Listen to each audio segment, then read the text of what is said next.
recording. That's an important thing.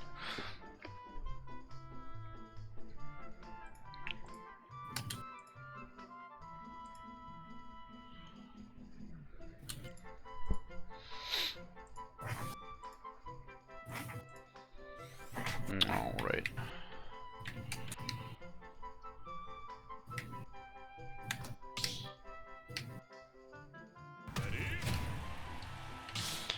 So you were saying you want me to do 2 games as all around the beginning, and then you want me to switch to a different character for the third, right? Yeah. Okay, no problem.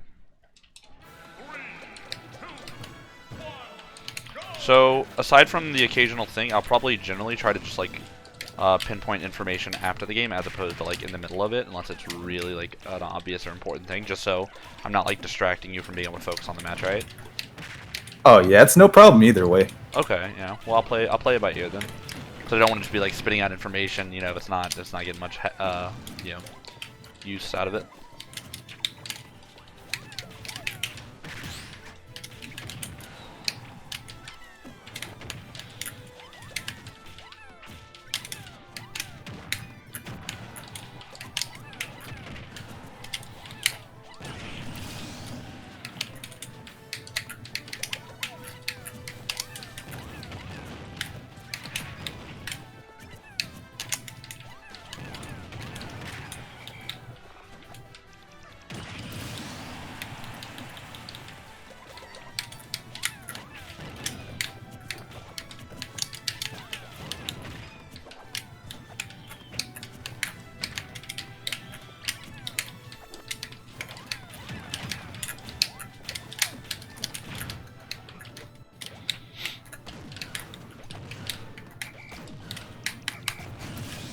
Gotta watch out on those whistles. You don't always want to pull the trigger immediately, especially if your opponent can't get to you immediately. Like how I had to wait a little bit before my FB got to you. Oh yeah, that's one of my many bad habits. Just like I have a few. whistling. Yeah. Okay. Like I have a few that I'm already aware of. It's just the matter of like practicing them. Yeah, yeah. It's like that right there. Yeah, it's like I'm still too used to his old recovery too. Oh yeah, where you just want to like burn it, get back, not the Yeah. same way. Now you gotta like really wait and you gotta conserve all that fuel. And Right. that it's definitely takes some adjustment. The biggest thing that I could recommend for just like fixing that, there's not like a trick that you just do and it's like bam, bad habit broken. It's just practicing mindfulness. Like every time you're in a game, just like tell yourself, like when you get hit, go like mentally tell yourself, don't whistle, don't immediately whistle unless I need to, right? Unless it's like a kill confirm, like when they hit you up and it becomes a juggle situation. Just talking yourself through that portion of it, so you're kind of fighting that natural like reflex where it's like I have to do it now. You're giving yourself more mental control, and that's something you're just gonna keep doing over time. Especially once, every time you get hit, like right there when I hit you with the up air after the whistle, you know, that's when you go, oh wait, no, wait, delay the whistle, let myself react to when they're gonna attack, pay attention to their spacing, and just keep talking yourself through it. And then the more you do that, the easier it's gonna be able to get to just like do it overall, and you're gonna get a greater control and be able to fight those like flinch reflexes. Yeah, because I caught myself doing that at my last local too, and I was like kicking myself for it the whole time. Yeah, it's definitely frustrating when you have a bad habit and you just can't seem to break it, but it's definitely something you can do.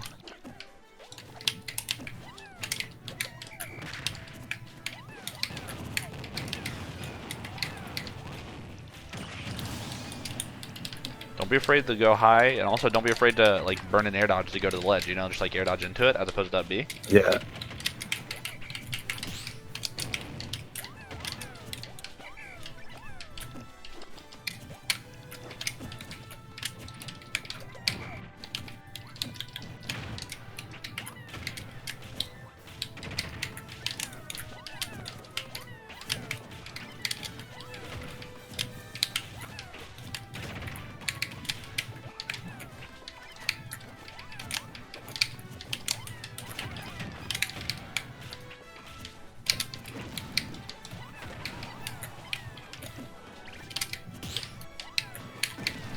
So I rolled in there because I ran in there because I knew you were going to try and get away to the center of the stage because the ledge is obviously going to put you close to the blast zone. So it's a natural response to go to the ledge.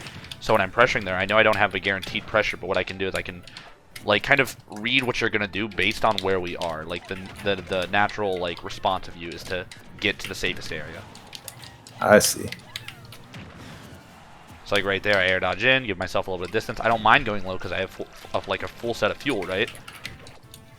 Right. And then you went too low there, so it's a lot easier on a character like Olimar, especially because you know you also have a bad airspeed like I do.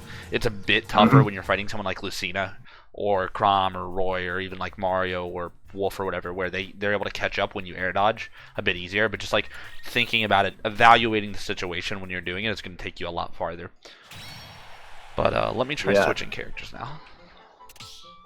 Yeah, and another thing I caught myself doing is like when I'm carrying too many Pikmin, I'll try and recover. Yeah, and then I'll just realize too late that I don't have enough like recovery. Yeah, like you have too much weight on you to be able to make it back. Yeah.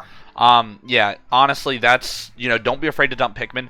The nice thing, like, when you'll see me do it a lot, or a lot of other top Olimars, like, when someone hits you away, right, you're usually you're usually higher up from the ledge than you are lower. Like, it's very rare to get hit and go, like, down, right? So when you're up like that, you just try and throw your Pikmin onto the stage, maybe drift in a little bit and then do it, or use your jump if you have it to get that height and then throw Pikmin. When you're lower, sometimes you just got to cut your losses and be like, nope, I'm dumping, 2 to 3 of my Pikmin. And then evaluate. But if you're fighting a character, maybe like Olimar, who can kind of afford to go out there, or maybe someone like a Marth or Lucina or someone like that who can also go a bit farther, you might need to dump all of your Pikmin as opposed to keeping them, just to get as much speed as possible, so that you can outmaneuver them. And that's something that you're gonna have to work on your own, just like being able to gauge that risk reward. Because it really does vary on the stage you're on. Like if you're on somewhere like Kalos, maybe you can afford to have 1 Pikmin specifically, or 2, and ride the wall upwards, and just be ready to maybe like tech the wall by DIing into it if they try to spike you. Things like that. So it definitely matters a lot on how much you need to navigate. Yeah, I've run into that problem a lot too, because I've noticed with like the changes that it's a lot harder. People are able to edge guard a lot safer. Yeah, they're gonna hit you once or twice, and you're probably gonna burn a lot of your fuel. It's bad. Yeah, so you really need to be creative with how you're mixing it up. Yeah, that's exactly what I was going to say. And it kind of also plays into you're going to be up being less from those long distances. So like I'm gonna try and wait and maybe go really low and then recover, or get close and then use it to go high real quick and then go past them, things like that, and bait something out. But like using it from that far distance is very detrimental. So picking my character, is there someone you want me to try and play specific, or you want me to just pick another character that I can use decently and just go from there? Let's go for just like a spacey type character, like any of those. Okay, I'll try Fox. He's definitely not my best, but I will do what I can to overwhelm you and pressure. Yeah. It's exactly what I wanted to test out. Fantastic. And I think another thing I need to work on is just like my recovery mix-ups. Yeah.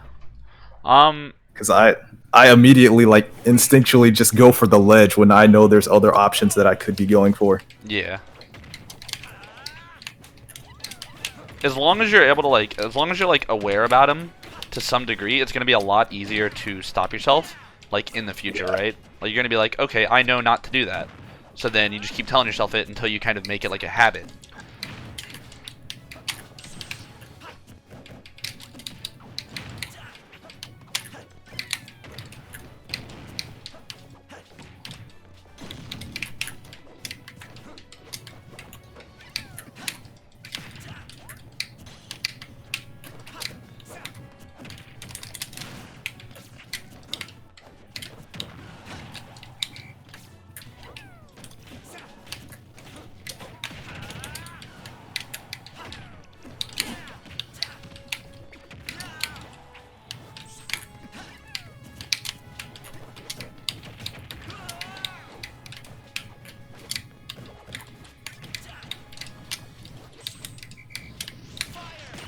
Nice.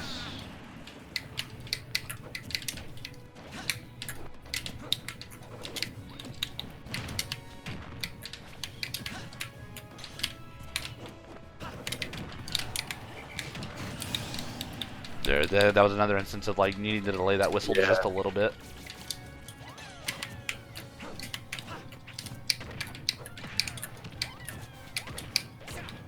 And Fox is up. His up tilt. Air is yeah. No, his up air, that's yeah. a multi-hit, right?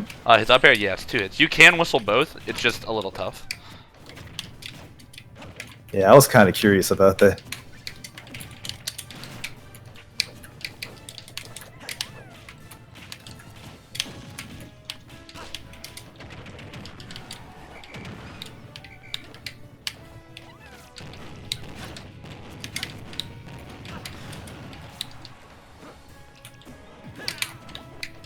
Don't be afraid to get up attack either. Like, if you see I'm going to go for an attack at the ledge, because it has that invincibility, it's going to be really good and speed up my attack.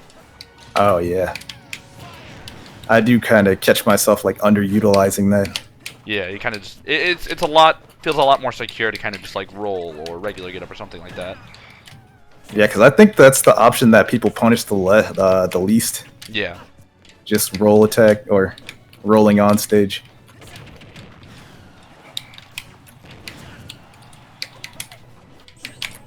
I didn't get my reflector out in time.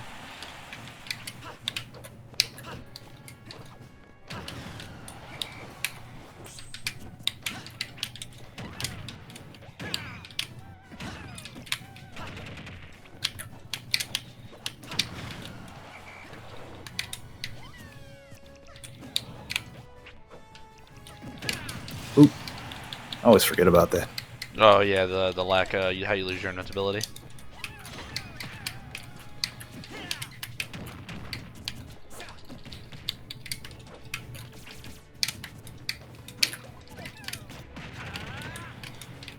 Sucks because those forward smashes are just so unsafe now. Right. With a character like Fox who's got that fast like frame 2 jab, you know, it's not hard to just come out and then punish you all of a sudden. Yeah.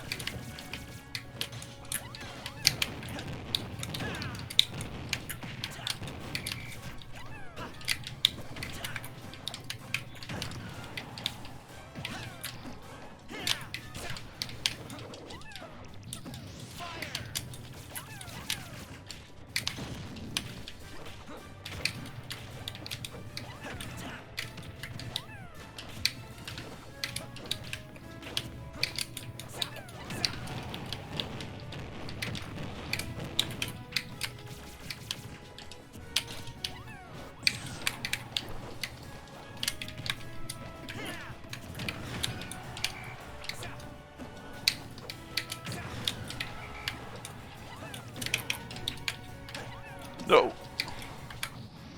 Yeah, I SD'd. But a couple big things I did notice. You're kind of predictable with your Pikmin a lot of the time. It's like at the end there was a good example. You kind of went to try and grab me with the blue, but it's like I knew the way you were approaching. It's like, oh, you have the blue, and obviously I'm a bit more experienced in fighting Olimar, so I'm gonna be able to really recognize those things.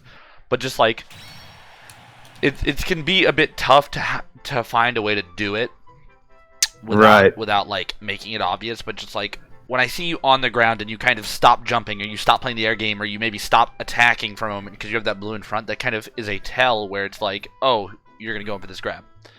So you need to be able to like incorporate it more. Something maybe like a run in, short hop, fast fall, grab. So you like seem like you're gonna bait, like you're gonna bait them, right?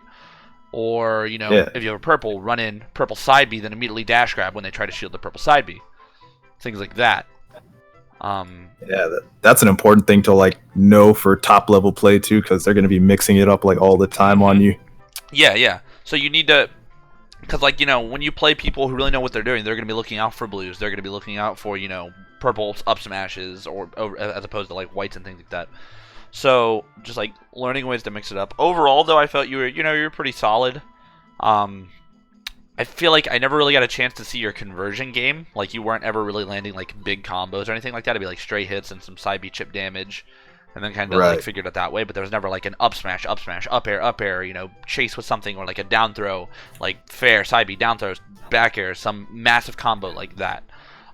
So that's also another thing to work on, really trying to find the hits you get. Because Olimar, the nice thing about Olimar's toolkit is that it works in tandem with itself. Everything has a very clearly defined purpose, and when you understand them more, you're able to chain them together. Maybe for like a down tilt to up air, or maybe like a jab to tech chase to where you can F smash, or a jab, jab lock, then up smash, then up air. So there's so much variety you can do in making your combos big. But for the best way to optimize them is just to, like, when I, let's say I have a lineup of yellow, white, purple, right? So I F smash someone with a, they're at like 30, I F smash them with a white, then I immediately jump, or I can stay on the ground depending on how they go, and then I purple or I white side B, so the white flies onto them while they're getting hit in the hit stun, knocked away, and then I'm able to maybe come in with a purple forward air or a down tilt or a purple side B and keep the pressure going.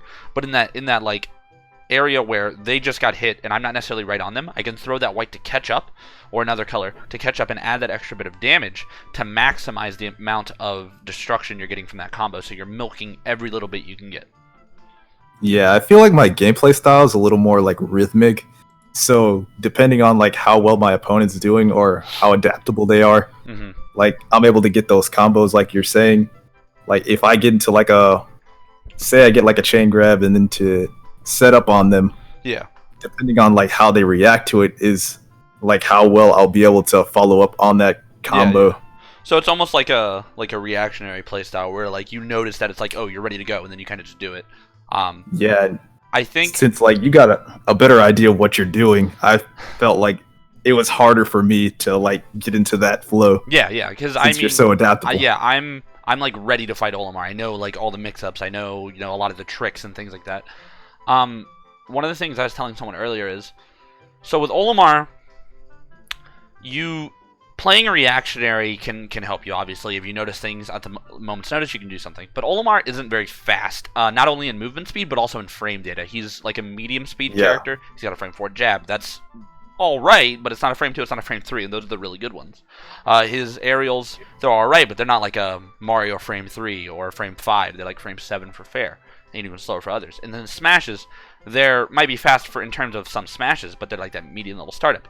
So instead of playing reactionary all the time, you kind of want to play in a more proactive way. And by that I mean, like, let's say I forward smash you, right, at low percent. You know how Olimar can do with forward smash grab combo, or forward smash into tech chase. So instead of going forward smash and waiting to see what's going to happen and then reacting, you want to forward smash and already know all of the possible outcomes. So it's like I forward smash you, and it's like, okay, you missed the tech, I run up and I can jab lock. All right, you hit the tech, and I can, you maybe roll backwards, and then I chase you maybe with a grab or something. You hit the tech, you roll in, and then I see you come in, and then I immediately turn around and forward smash you or down smash you the other way. Things like that, right? So you're kind of preparing yourself for every scenario. Like it's still somewhat reactionary because you're going to react to whatever they do, but you can think about it this way. You forward smash, you instinctively prepare yourself to go for the jab lock, right? You start running in to go for the jab lock with the forward smash, because that's the one that requires the most like strict timing, because they have to miss the tech and you got to be quick. All right? Yeah. But if they hit the tech and they roll maybe in or out or tech in place, that gives you more time to then readjust your plan. You know it's a possibility, but because they have to do the extra animation, they have to roll, they have to go through the lag, whatever it is, it allows you to see it, then react, and then adjust accordingly. So it's like a backup plan. I see. Yeah. And that's what you want to do. You want to know all the possible outcomes of an interaction. Have like a chain of command almost. It's like first spot, they missed the tech, I jab lock or hit them with just a smash attack again. Second, they tech in, then I react to what they did, and then I punish them. Third, they tech out, I see it, and then I go in and I get a different punish. So you're never necessarily caught off guard, but you're kind of just making minor adjustments in the moment. So are there any like specific matchups that I would have to be more cautious of that for? Like any that come to your mind immediately? Are you saying like matchups where you want to play like that? Yeah, as opposed to ones where I would avoid doing that. Let me think. I mean, I think it's a general good rule of thumb to like do it all the time, because the entire basis of that strategy is knowing all the available outcomes and being ready for them. And I think that's like the biggest way to play Olimar. Like if you know what the opponent's going to do, you almost always have an answer.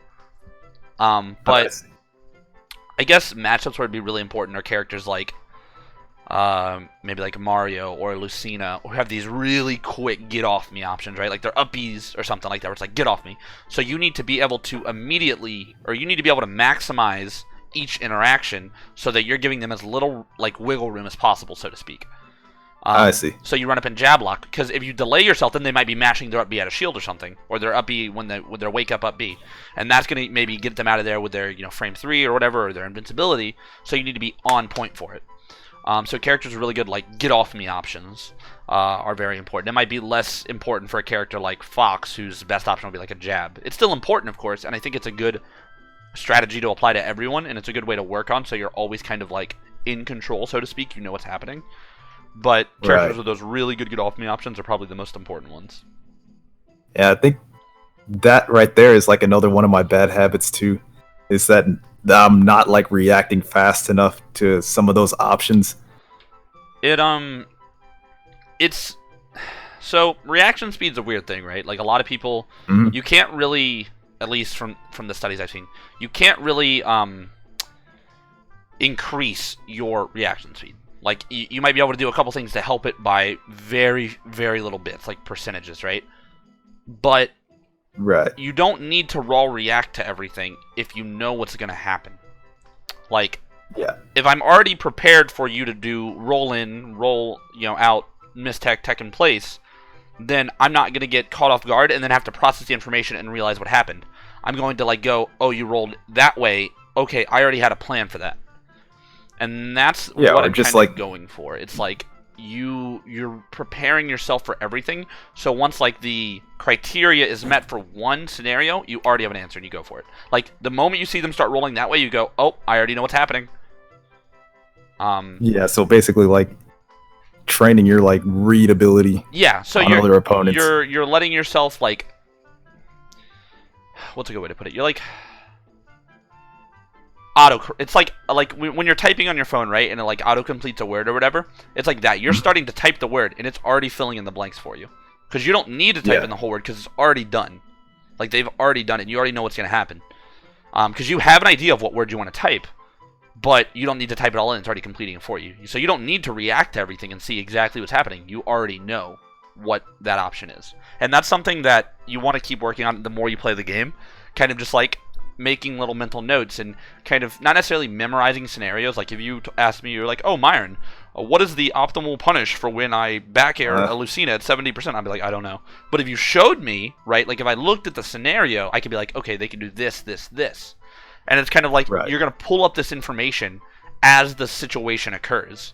And that's how it is for a lot of like interactions. You don't need to be able to like spout out the exact way everything's going to happen off the top of your head, but when you get into that scenario, you're going to be familiar with it, and then you're going to be able to capitalize off it the best you can, and that's something that you're going to want to work on as time goes on. The more you play, kind of just like making little mental notes or recognizing interactions that occur, because they'll happen with multiple people. Like every Mario player is given the same tools with Mario, so yeah, they can use them differently. But if I forward smash one Mario, it doesn't matter if it's him or any other Mario on the planet. They are limited to the same options, so that you can then punish them accordingly the same. They can mix up timings, they can do that, sure, but at the end of the day, they still have the same options, so you can still kind of handle it the same. Right. And just like getting that mindset and that practice to be able to just like memorize those things, it's going to help you just play faster in general, because you're going to have to spend less time, I guess, like processing the raw information. You're going to hit someone and you're not going to wait and go, oh, what are they doing? Let me react. You're going to hit them and you're going to go, I already know what's going to happen. I'm going to start with my, plan A, and then when if they switch it up with a tech roll, I'll go to plan B or plan C accordingly. So you're going and there's no stopping. You're not having to segment your play. And it's going to let you flow a lot better. It's going to help your conversions a lot better. Like when I hit someone, I gotcha. Yeah. When I hit someone, I hit them and then I keep going. I don't, sometimes I'll take the time to react, but it's generally like up smash, up air, and then I'm already going for an up B right after that second up air or whatever. Because if they don't react, if they're not perfect, then they're getting hit. And if they are, I notice and I get out of there. I see. And it's that general game plan. And I don't want to say you have to play aggressive, but just doing everything you do with hard confidence and understanding of your character's options in relation to the opponent. You want as much information about the game state as possible, so then you can inform your decisions to be better and already have an idea of what to do in every situation. Yeah, and honestly, I wouldn't mind trying out a more aggressive play style too, because I noticed myself when I have leads, in one of those VODs I showed you. Yeah. or uploaded for you. Like, I caught myself like holding back when I was up like a stock or so. Yeah. So I get like sort of complacent as the match goes on, like in my favor. Yeah. And that's another bad habit of mine. It's so with the new patch, they kind of did Olimar dirty in the regards that you can't play as aggressive as you wanted to. You play Olimar with the smash changes. It might only be 3 frames on forward and F smash or up smash and forward smash, but that makes a world of difference in regards to how unsafe something is. Like, let me pull up the numbers real quick just to be able to give you a perfectly accurate answer real quick. But like, for instance, purple up smash is -8 now. That means that Fox can up smash a purple up smash out of shield every time at its freshest. Like, that's bad. So it discourages you in a sense from playing hard aggression like someone like Fox would. They'd be like Nair on shield, Bear on shield, and instead it turns it into a runaway, disengage, rack up damage from afar. You can still play the shield pressure game. You can still do it. You know, maybe you have a Pikmin latched on, and then you up smash their shield, and then the Pikmin ticks and causes extra shield stun, and that adds an additional layer of safeness. Those are more legitimate block strings. They're very hard to do, of course, because you have to like work within the bounds of like a Pikmin ticking every like 37 frames or something like that. But there are things like that, and then there's, you know, back air and forward air can be safe with the right color if done while retreating, because you need to be able to put that space between you and land at like the last possible frame or close to it, or else you're gonna get shield grabbed. So it's tough, but they did kind of push towards a more don't go hit this guy's shield. You know, kind of dance around it, maybe throw out a lot of like projectiles, poke it a lot, but don't really get in there and get meaty. But if you want to maintain that more aggressive playstyle, because I'm the same way, I don't like camping, so I try not to do it a lot if I don't have to. So you'll maybe go for some more jabs on shield. It's really good if you're behind somebody, because if you're behind somebody, let's say it's Fox, for instance, right? You're behind Fox. He can't up smash you out of shield because he's facing away from you and he can't turn around without dropping shield, and that adds an additional amount of time he has to wait. So then you could up smash your shield there, and then his next best bet would be like a neutral air out of shield, but that might not even hit Olimar because it's all towards in the front of him, so it might not even hit Olimar.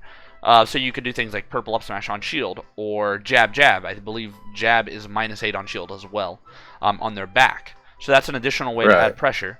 You can also go for things like purple side beat into fair, like a max spaced fair.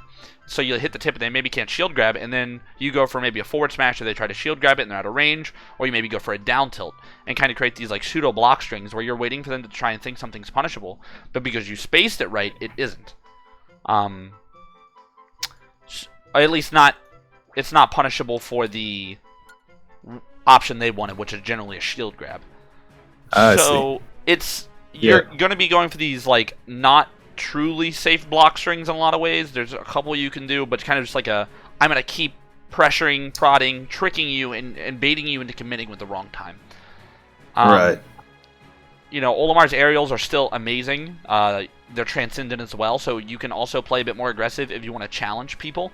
Like if a Mario's running at you and he back airs and you back air too, your back air wins. That's just it. Oh yeah.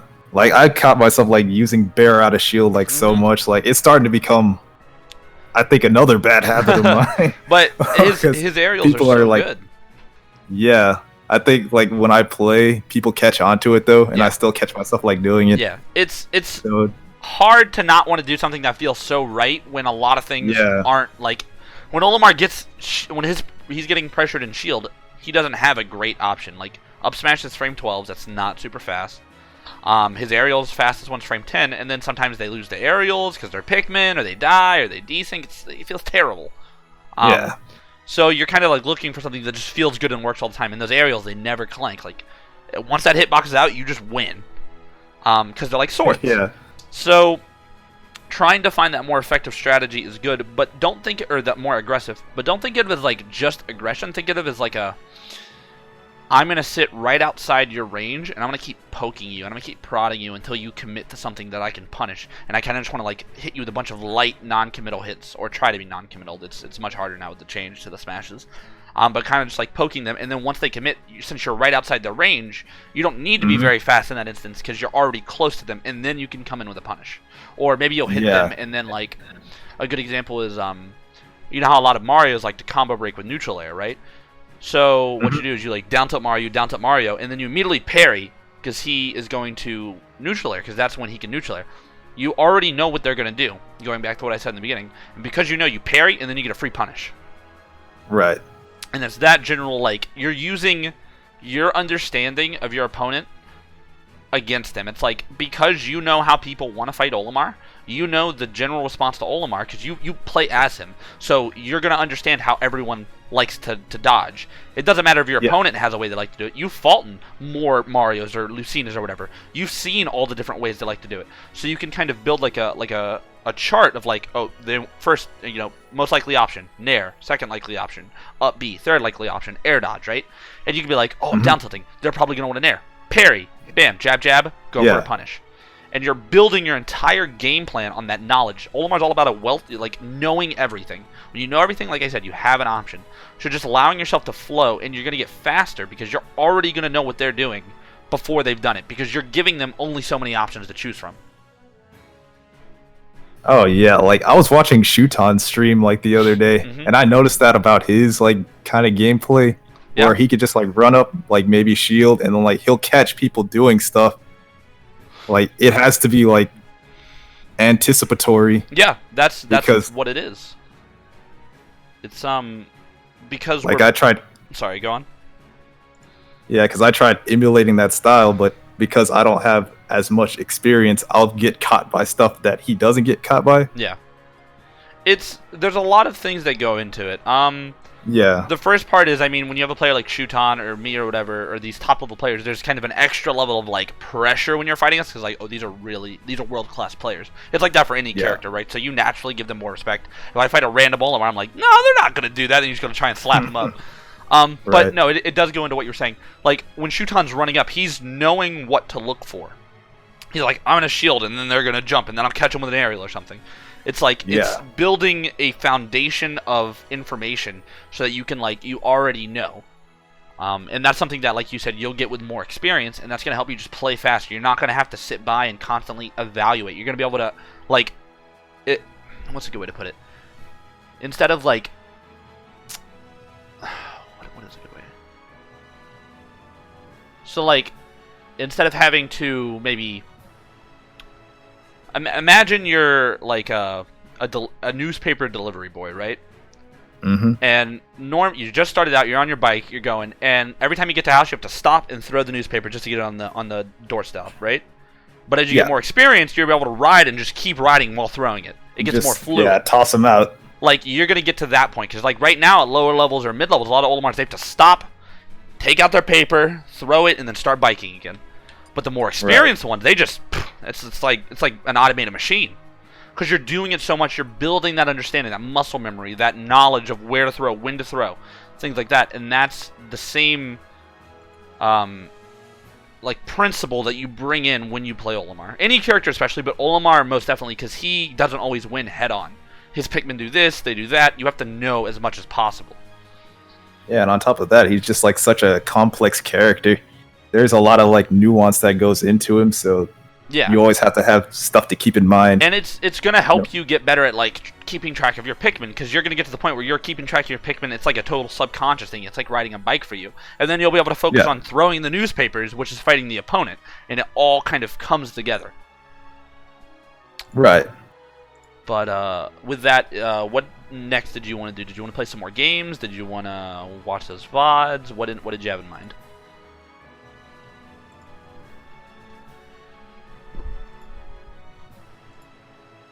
Yeah, I wrote up a doc.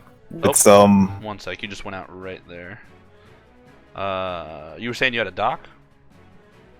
Yeah, just put some stuff that I wanted to go over. Okay, yeah. Feel free to shoot it my way. The connection's a little bad with the call for some reason. You kind of sound a little robotic. If it keeps doing it, I might try restarting the call. but we can try it out and see how it goes. All right? Oh, okay, yeah.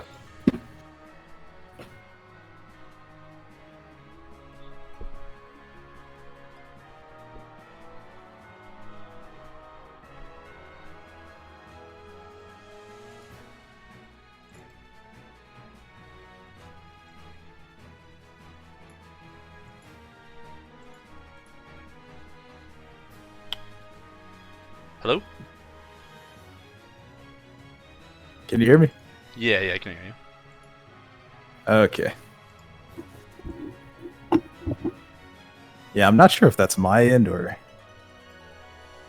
I mean, I can hear you right now, so it should be fine. It might just be the internet. I know it can be dumb sometimes. Okay, yeah, but I pulled up that doc, and I think going over, like, your general, like, technique would be a good idea. Just... Okay. Yeah, because I wanted to, like, compare and contrast it to my own playstyle. Okay, I'll do the best to break it down. It's not like I don't go into like sets with a general do this. It's kind of like a free-form like style where I have like a game plan of how I want to pressure per se or that I want to get in, but you got to be really adaptive to be able to like be like, all right, I'm gonna get out of there. I see. And things like that, but yeah. So when I go in and I'm fighting someone, for example, I want to pressure them. I want to exert my presence. I want to take I want to take charge in the match and go, okay, I'm the one who's setting the stage. I'm controlling the pace. You know, you're kind of playing reactionary to me because I want to keep you on your toes. That's how I like to play. You definitely won't find that in maybe how Shuton or Dabuz does it. They have different styles than myself. But for me, it's like I want to sit right. I want to ride the super fine line of danger and then safety. I want to be like, okay, I'm right outside your range, but I'm gonna keep prodding you. I'm gonna keep poking you to make you commit. And then since I'm right outside your range, I'll be safe. And then you'll commit, and then I'll hit you. Or I'll like poke, and then I'll read that you're gonna jump because I know that's the likely option. You know, going back to that like chart of options that you have, it's like, oh, you're gonna want to jump out of here, and fair. And it's I try to build my entire game plan around that foundation of knowing what you're going to do before you do it. And then it's that, and I try to play really fast because I want, especially with my Pikmin, I do a lot of side B. I like to keep my lineup moving constantly. And there's two reasons for that. One, if I keep moving my lineup very fast, you know, if it's hard for me to manage, it's going to be even harder for the non-Olimar player to manage. Like keeping everything going lickety split, bop, bop, bop, bop, bop. You know, getting the purple, getting the and then bam, you sneak in a blue grab because you've been, you know, going through lineups so fast. Yeah, and generally you could tell like who has experience with Olimar and who doesn't. Oh yeah. Like if you know that they don't know the matchup, then it's a lot easier on you. Oh, I got so many tricks up my sleeve if they don't know the matchup. It's crazy. Yeah. And the type of Olimar I play, I'm sure you've seen it if you've ever watched my videos. Like I know a lot about Olimar. I know how to use desyncs. I know how to maximize certain Pikmin for certain things. Like, and that's what I try to do. I try to bring every bit of information, technique, and strength I can to the table. Like, if I can land, a platform desync F smash, I'm gonna try to hit it. And I try to exploit the general player knowledge. For instance, like, oh, they just took my stock, right? And maybe they're at 120 and we're on Smashville. The natural response is get away from Olimar. What's the best way to do that? Maybe run to the platform. So what you do, you fall below, and then you pluck like a red, and then you immediately like F smash, up smash when they jump to it, and you catch them. Yeah. A super good example is I don't know if you saw my set versus JW at Pound. I did see that. So I got that desync grab on him, and this was my thought process. He, I was bodying him in the beginning. He's getting the momentum back. I am going to come down for my stock. I know I have a blue next. I know it's going to be blue, white, purple. So I'm going to pluck. I'm going to drop down. I'm going to pluck. Oh, he's jumping. I'm going to run to one side of the... I'm going to run to the right side of the platform from the left side, the middle one. The middle platform. Yeah. Left to right. And then that's going to coerce him to go back to the left side because he's not going to want to be directly above me. And then I'm going to pivot grab. And because I have 3 Pikmin, I'm going to get max distance because they're on the platform. And because I pivot grab, it's going to go the other way, and it's going to catch him because it's going to go left as he goes left. Catch his landing, which it did because I'm on the other side because he wants to get away from me, get the throw and kill him.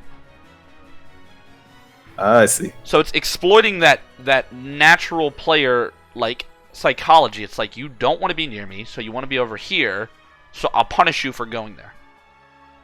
Yeah, so basically like going against their own anticipation.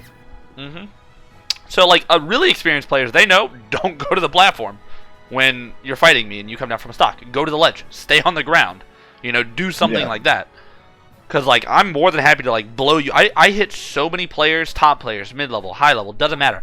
I hit so many people with decent smashes because I'm exploiting that. And the nice thing is, you don't even need to exploit it. Sometimes they'll just forget. And that's all you need. Yeah. Like, I'm doing so much, I'm throwing so many things at them that it's really easy in maybe a Game 3, Game 5 situation. Last hit, the last thing you're going to think of is me plucking a red on a platform below you and then blowing you up, you know? And that's the general, like, thought process I have for my play. It's like, if I can get the situational, air quotes around situational, tech, or if I can get the setup that normally isn't the most common, I only need to do it once. So I'll find ways to do it. So I'm always on the lookout for ways to get these little optimizations, these big plays that are going to net me so much more. And that's how I use my Pikmin too. It's like, maybe I knocked you off stage and I have like a red, or I have like a purple, yellow, and then a white, right? And I knocked you off stage and you're about to grab the ledge. Well, ideally, what I want to do is, for me, I would want to 2-frame you with a yellow down smash, but yellow's behind me, so it's going to hit behind. So what I have to do is I have to run and then immediately turn around into a down smash to get the yellow towards the ledge. Little things like that, just finding ways to make the most out of what you're doing. So it's I guess if I sum up my game plan, it's like, try to keep my play very fast, hard to pin down, high pressure. I like to throw out a lot of things to keep you off kilter, to let me set the pace. And then everything I'm doing, like, I'm moving so fast, but it's all kind of like cogs in a machine, to where everything's flowing together in tandem. It's allowing me to cycle my lineup very well, and I'm constantly adjusting my options based on what color I have. If I have a purple, maybe I'll side B. If I have a yellow, maybe I'll up smash. If I have a white, I might grab. And as an Olimar player, you know this yourself. There isn't like a strict method of, oh, I always grab with blue, or I always smash with red. It's kind of, you feel it out and you do it. You have an idea of what you want to do, what the best option is, but you let yourself kind of change on the fly when you notice that maybe you can't grab there. Yeah, and also, like, getting a feel for how your opponent is, like, approaching you. Yeah. Like, or being able to tell when they're adapting to certain things that you're doing, and then adjusting from there. Yeah, and that's what it is. I just do it at a generally higher speed than other Olimars. So it's like, it's always going, but I'm always, recalibrating, adjusting, optimizing. And then when I get in, I try to, I would argue I have the best punish game. Like, I really push my advantage, because it's a mix of, one, I'm already really good at, like, optimizing my lineups to make every Pikmin the best one for the situation, purple to yellow to white to purple or whatever. But also, going back to what I said originally, I'm feeding off of that player psychology, that information that I have. So when I up smash them, I can already know that they're going to try to do this. So then I can have my hitbox there, and it allows me to push my advantage state even more. I see. So do you ever find yourself, like, farming for specific Pikmin in certain matchups? Like, say you need, like, a purple or two to deal with somebody, like, that's doing a lot of aerials on you? Or I wouldn't say that I specifically farm, but I let my opponent generally, I mean, there's always exceptions, but generally I try to let my opponent do my Pikmin, like, filtering for me. So against Peach, for example, I really like yellows and I really like purples. Purple side B is an obvious great way to just put out pressure and to stop people from getting on top of you. Yellows, because they're extra range, makes their aerial super good for challenging people in the air, especially Peach. So what I'm going to do is, maybe I start out with red, yellow, blue. I'm going to throw some Pikmin. I'm going to, get in there, maybe throw a forward smash. But since I'm side being at such a high frequency, it's having the opponent kill so many Pikmin for me. But as they kill them, I'm starting to get my purples. I'm starting to get my yellows. And when I get those, my playstyle can shift to now a more pressure-based one, where I don't have to let you kill my Pikmin. I've got the purple, so now I can put these block strings. I can be like purple side B to fair, or purple side B at two different heights to cover different areas into a down tilt. So they're killing my Pikmin for me because I'm throwing so many at them that it lets me get my other... They're giving me my lineup, essentially. And then once they do that, I can shift my playstyle to that higher pressure, more button-intensive, like actual hitbox style. And then it just kind of goes back to what I was saying about the knowledge, understanding what your opponent's going to do, and it lets me play it that way. So there are certain colors I want in certain matchups, for sure. Like, I generally don't like red Pikmin, but against Snake, I think they're amazing. They live through grenades, they live through C4, they tank Nikitas. They're very helpful. They live a long time, and they block projectiles. So I won't necessarily, like, farm reds by, like, throwing other colors off stage, but I'll let Snake kill the other colors. I'll get reds more frequently, or purples, because they live a long time, and then I can block his grenades a lot easier because of the way we're playing the matchup. Yeah, because a lot of the times I'll see myself trying to preserve certain Pikmin. Yeah. And I know that's probably not the optimal play style. It's hard. Like, let's say you're fighting Peach, right? And you have one purple and you want to work on getting your second one, right? Mm-hmm. You know, you can throw that purple at her every now and then to, throw out some pressure, but maybe you notice she's down tilting a lot of your Pikmin when you throw them. She's like letting you hit her shield, or she's like dodging it, and then she's like down tilting it, right? Yeah. So what you do next time is, like, you have your one purple, you throw some Pikmin, and then she kills like your red and yellow. So then instead of, you pluck two more, and while you have your purple in first, instead of throwing it, you just like short up air to cycle it, and you throw the white and the blue. And then she kills those, and then you get your second purple. And then from there on, since you cycled that one purple when you only had one with up air, you didn't have to throw it. Now you have two. Now you can put out the real pressure. Now you can throw one, and then back it up with another one to not let her, like, punish them. So, up air is your fastest aerial in terms of, like, first active frame, I think. It's your fastest first active frame, but it also auto-cancels very easily. Like, I'm sure you've done short hop up air while you're running. It's a really quick way to switch. And that's just like what you're doing. So you're like, short hop side B, short hop up air, cycle it. Don't want to throw that one. Throw another one, and then keep the pressure going and let them filter your line. You're doing these little adjustments to keep the Pikmin you want. Yeah, because, like, one of the things you caught me on earlier, like, that I was just mentioning, I would hold on to, like, say, a blue Pikmin when they're at, like, high percents, because I'm trying to go for that easy kill when I could be trying to catch the opponent off guard. Yeah, and maybe trying to score a more optimal kill. It's not necessarily bad to want to keep, like, a blue when they're at kill throw. I mean, I do it, and it's like you have to fight the urge to be going for those kill options, to, like, fish for them, so to speak. And everyone does it. I do it. Other top players of other characters, sometimes you just fish for your kill option. You just want it. You want it in the game, and you let your greed get the best of you.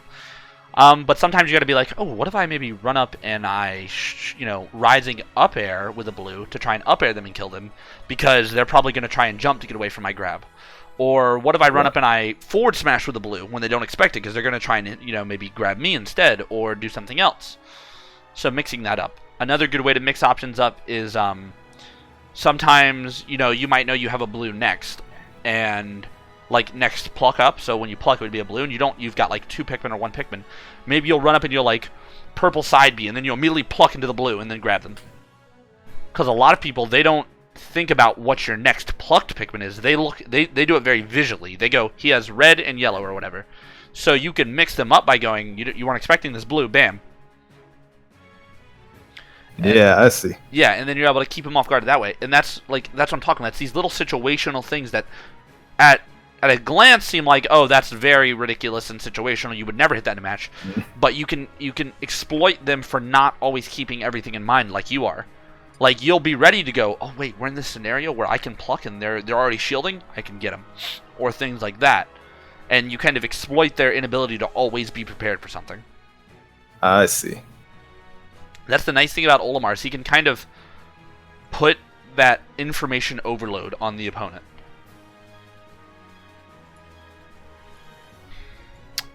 But that's like my general playstyle. I hope that was an adequate explanation. Oh, absolutely. Yeah, I got a lot out of that. That's good, that's good. Did you have any other questions on that document you wanted to ask?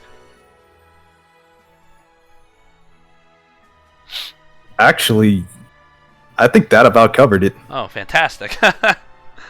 Alright, did you want to watch these YouTube videos, or did you want to play some more games? It's up to you. Let's watch the videos first. Alrighty, give me just one moment.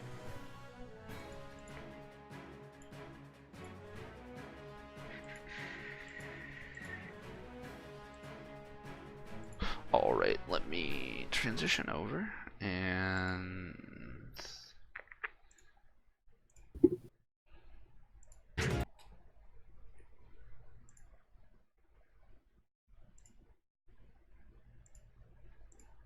Alright. When I start playing it, can you see it? I can see on my screen, but nothing's playing yet. Nothing's playing? Okay, let me try it this way, because I'm... Alright, it's there it goes. It's playing? Yeah. Okay, I'm going to restart it, and we'll start at the beginning. Okay. Alright, so... It's being a little dumb when I maximize it, so I'm just going to leave it minimized like this. Because it's easier for me to control as well. So you start out with an up smash, up air combo, standard stuff. I'm actually going to mute that real quick. There we go. Actually, before I watch this, is there anything... Did you win or lose this game? Let me ask that beforehand. I won, but probably not as... confidently as you would have decisively, yeah. Okay. I started off okay. It's just that later on in the match, I felt myself like kind of slipping. Yeah. Like letting them catch the lead. Okay, that's fine. So I'll try and pinpoint anything I notice that can help. Okay. Solid back air usage. Right there, I'll just pause real quick. So you grabbed with the red. You had a single red, right? And you had a yellow next up, and you grabbed and you forward threw. Now, that was alright. They gave you stage control, but she was at around 50-ish%. So I actually, because you had the red, I would have gone for a down throw, because reds have that less knockback on their throws, right? So they have less knockback, and you have a yellow up next, so you're going to have a bigger aerial hitbox, which meant you probably would have been able to down throw forward air, or potentially even down throw back air, depending on how she DI'd, for more damage, and stuff like that. So that's something to keep in mind as well. Just like looking at what you're grabbing with and going, oh wait, this is a red, I can maybe combo here, or oh, it's a blue, maybe I should go for back throw for the most damage, things like that. Yeah. So you get the forward smash, pretty good. So right there, I would have... This is just me. This is my personal style of managing. You're definitely not going to see everyone who's doing this. So you forward smash here. I would have thrown my red off. Just to, like, one, put it on her, maybe get some extra damage. Also, potentially lag her win time. But also to get the yellow in front. Because I'm going to want to attack with my yellow. It's got a bigger hitbox. It's going to have an easier time going through Witch Twist. If I try and dare it, or if I try to 2-frame down smash. So that's just like a little optimization to go, oh, I can get the yellow here. Let me do it. It's going to make edge guarding much easier. Gotcha.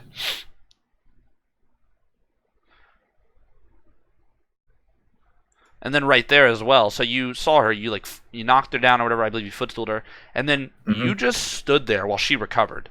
She didn't have ledge invincibility. She'd already regrabbed the ledge and she hadn't touched the stage or been hit.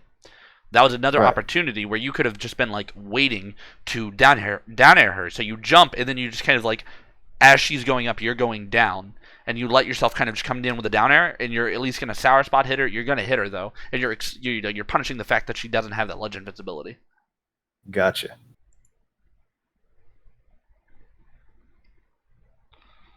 Standard Bayo combos. You definitely don't side B a lot. I've noticed, like, you'll do it every now and then on the ground. But, like, for a while there, you were kind of just standing around, not doing too much. And I think when you have a white and other colors like that, like, one of the reasons I like to... Here, I'll pause it. One of the reasons I like to get rid of my reds often, or not, I don't worry about them too much, is purples essentially hit harder than... They're just, like, harder hitting reds. Now with the forward smash change, reds definitely go further. But, like, purples hit so much harder, and you're going to be killing with a lot of aerials, too, that I think, like, throwing red, throwing white, getting that extra damage, it's not only going to help you get to maybe a blue for a kill throw faster, a yellow to have an easier time hitting, or another purple so you can pressure with side B. But also, you know, maybe you throw some Pikmin on, and then you run up and whistle them to bait out a witch time. So, like, by doing something, you're at least making Bayonetta respond to something, instead of kind of letting her just, like, work her way in and find out a way to get in, because you're not necessarily putting out a lot of pressure. So when you're making, like, throwing all these Pikmin, it's like, oh, I have to deal with this. I have to either take the damage or, you know, hit them off or whatever. And even if they opt to take the damage, if they go to attack you, sometimes they're still going to have to hit them, or those Pikmin can mess up their timings. So just stuff like that to keep your opponent always having to do something. I see.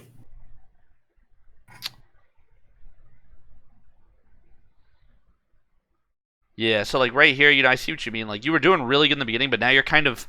you're playing a bit more passive. Like you're throwing out some attacks when you're near her, but not much else is going on outside of that. You're not threatening too much. You're kind of like letting her do her thing, and then she's around, you'll throw out a smash or an aerial or something like that. But it doesn't do too much. You know, and it's okay to grab with colors that aren't blue. Like you've got, you know, 2 reds and a white. Whites are really good for grabs because they're range, so that you're able to get, like, if they're holding shield, just grab them. You know, as the percents go up, you're gonna be able to kill them with up throw eventually. The classic take a stock and then roll twice with Olimar. That's my favorite. I also noticed, I mean, I know we're not that far into the match. You don't use a lot of jab or down tilt. Yeah, that's one or a couple of things that I've been working on just in practice mode. Yeah. Because I caught on to that too. Because especially like jabs, because I've just been training myself to like start using and like learning jab locks and stuff like that. His jab is so good. It's your fastest option. It's a good get off me option. I don't know if you've seen my video on it. I talk about Olimar's non-Pikmin moves. Jab 1 has a ton of applications. Jab 2 is a good like tech chase thing, but also it's like I was saying earlier, it's solid shield pressure. It's around -8, and while that's not the best, I mean that's about as safe as a purple up smash, but you don't need a purple. So you can just kind of like pester their shield with it, get them off you, things like that. And it's gonna have a lot more down tilt. It's a little bit slower. It's not necessarily as safe, but it can pop them up for maybe a down tilt, up air, down tilt, up tilt, down tilt fair, things like that. Or it can also poke at the ledge. So they're definitely worth integrating more.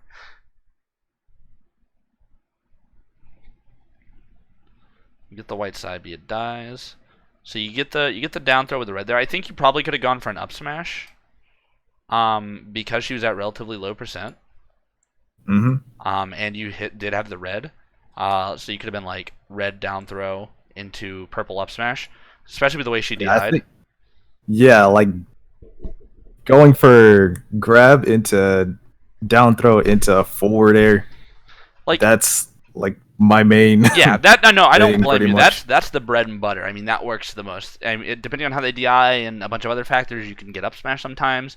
You can get back air sometimes. Fair is the most standard one, but I definitely think like the down throw up smash would have worked there with the low percent because once again, reds have that nice low knockback. So it doesn't send them too far. Go for the red side being to the fair. Solid choice.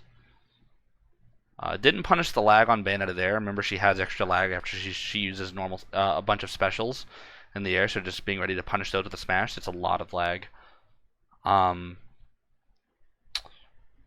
yeah, it's kind of just like you're trying to swing. You don't pressure too much, and I think that's just the way you play. Like how I would do a lot of like sit out right outside their range, right, and kind of poke them with a bunch of options and prod them into committing.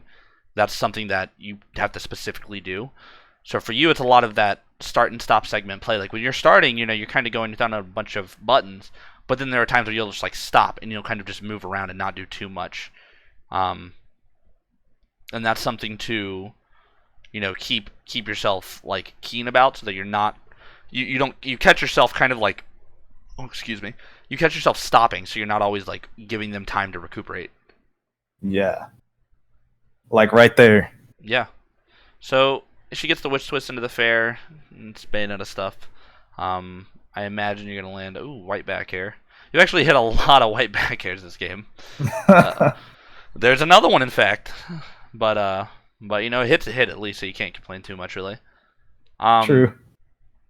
But yeah, just working on that Pikmin management. That's also something you'll get better with. It's hard to explain on how to. Here, I'll pause real quick. It's hard to explain on how to just like get your Pikmin management working seamlessly, to where you don't have to like think about it. But it is just, there's not a direct way to go, oh yeah, this will always make sure you do it. It's just being aware. Maybe you have a white coming up, so you're gonna short up air or throw it real quick to put the red up front, so your next hit will happen. And it's just like you develop a more natural way to manage your Pikmin the longer you play, and as long as you're practicing that awareness. I see. Get the up throw, yep.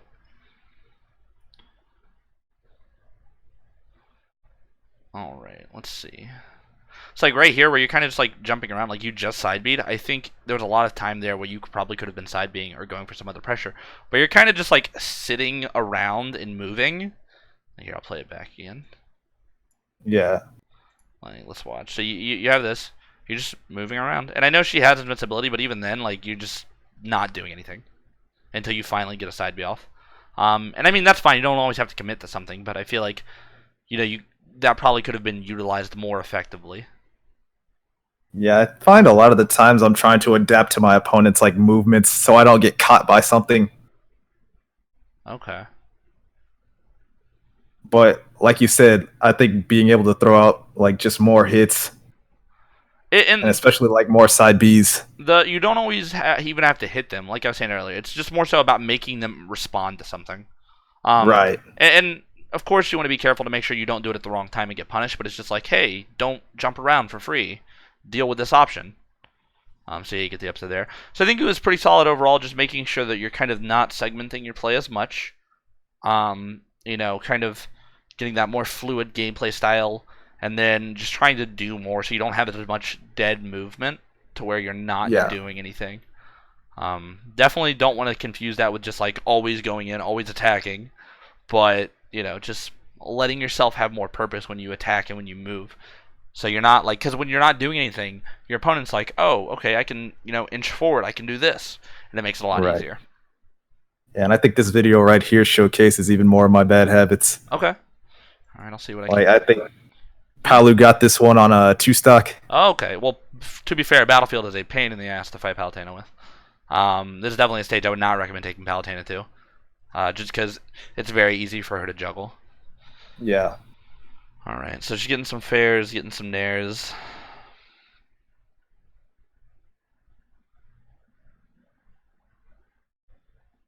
So there you got dash attacked. So you went to plug 3 Pikmin and you got dash attacked, right? I think sometimes it's better just to maybe pluck 1. So like you run away here and then pluck 1, and then maybe you can jump in back air or jump in down air or side B, as opposed to pluck 3. Because the way pluck works is, so you pluck Pikmin's generated frame 1, and then the first active frame I believe is 8. So you have to wait about 7 frames after you pluck. About 8 frames total with the animation, right? Before you can act. But you're plucking 3 Pikmin, so you're waiting about a total of 24 frames before you can do anything. And that's a good amount of time. That's almost half a second. So you could pluck 1, get out of there, pluck 1, attack. But you pluck 3, and then she just comes in and dash attacks you. And I'm guessing that I wasn't like expecting her to get in as soon as she did. Because that character, she's fast. Right. So just knowing that and paying attention, looking at like the spacing and going, okay, this is close. And that actually, I'll touch down on that generally real quick.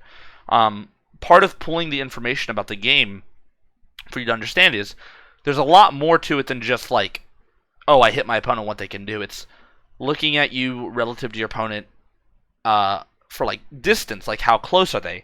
Where are the platforms? What are their stocks? What are their percents? What's the timer? Not Bayonetta. Palutena's got you in disadvantage. She knocked you away. You have no Pikmin, so you look exposed. You look defenseless.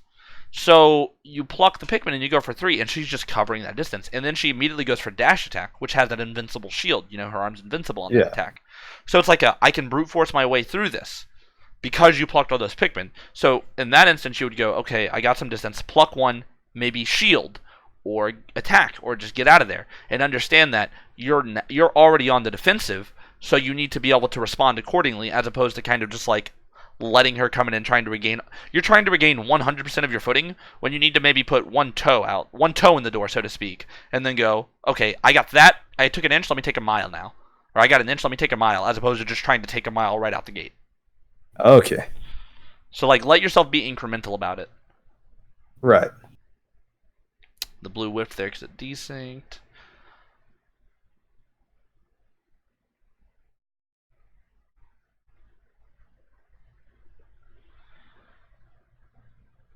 Pretty standard neutral, just kind of back and forth using a lot of like aerials to hit Palutena on her way in. There you could have dashed her. You could have up smashed out of your shield on her dash attack, but I know it can be a little bit tough.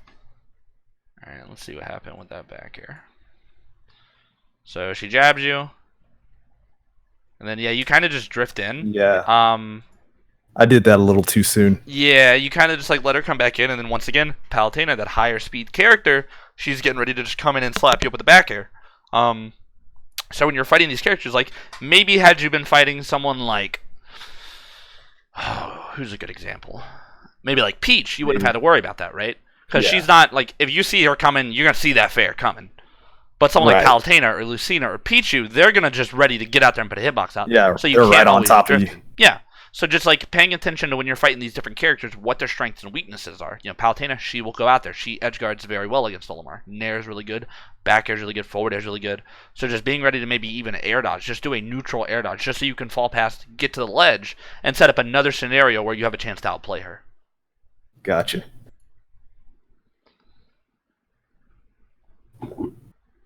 Nair to shield, solid choice. Like right here, there's kind of letting yourself get bogged down in your shield. You're not like keeping yourself light too much, and it wasn't terrible, but I think keeping yourself hard to pin down is going to do you a lot more benefit in this matchup where Palutena tries to like stick on you.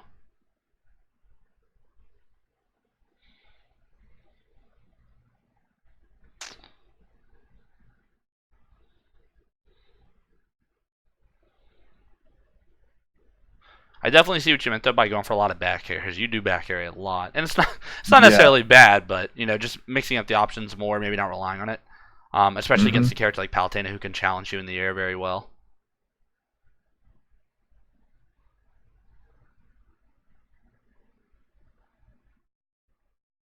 Gets the up throw, nice.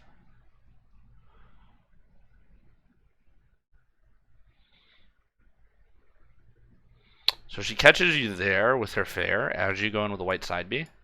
And I think it was a good idea in practice, but you probably would have needed to like jump and then pull back out of the white side B. I know I might as well have gone in well because I had a purple side B. So it's instinctive to go white side B, purple side B pressure. But as she's coming in, it's likely that you're going to get hit like that. So just being a bit more mindful of that and maybe going, okay, I just need to get the side B and retreat. I don't need to press my advantage, so to speak, at this point. Or like let her commit first and then try and do something.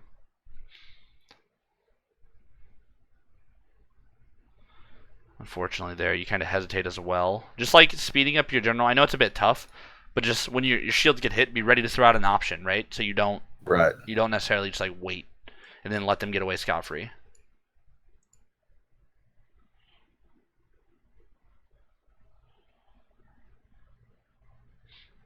Forward air, down throw fair.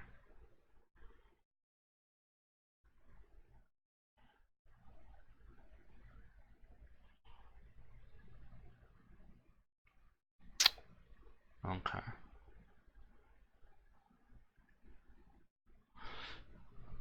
It seems like she's catching you with a lot of her own aerials for trying to either throw out an aerial when you're not necessarily right on her, or you hesitating to do something else. Like you're keeping your game mostly aerial based. You're not throwing out a lot of smashes.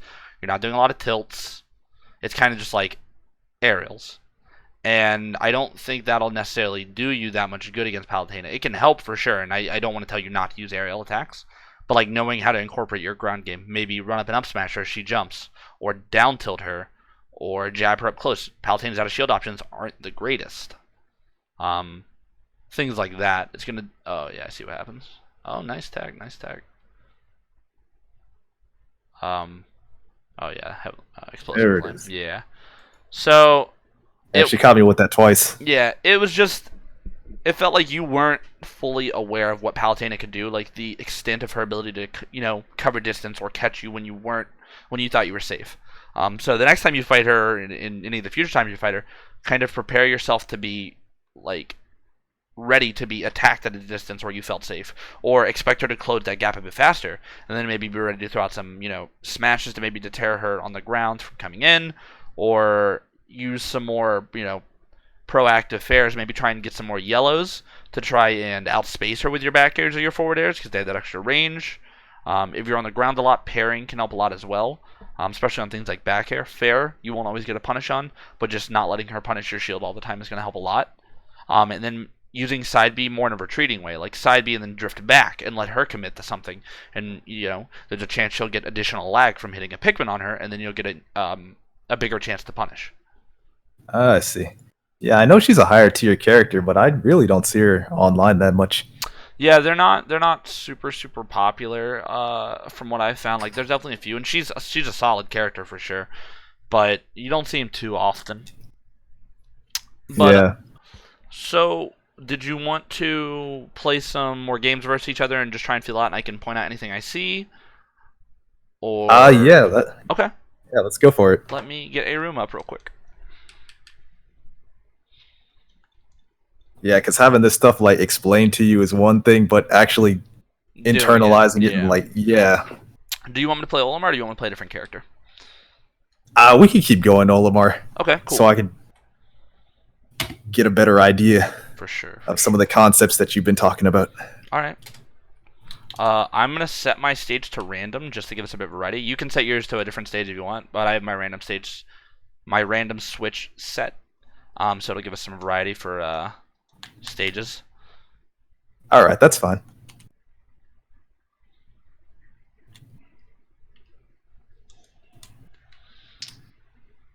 And 5, 9.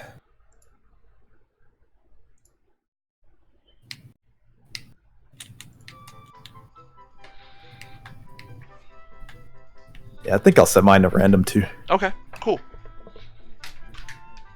Because we don't want to just do like Battlefield all the time. Mm-hmm. Definitely want to get that stage experience.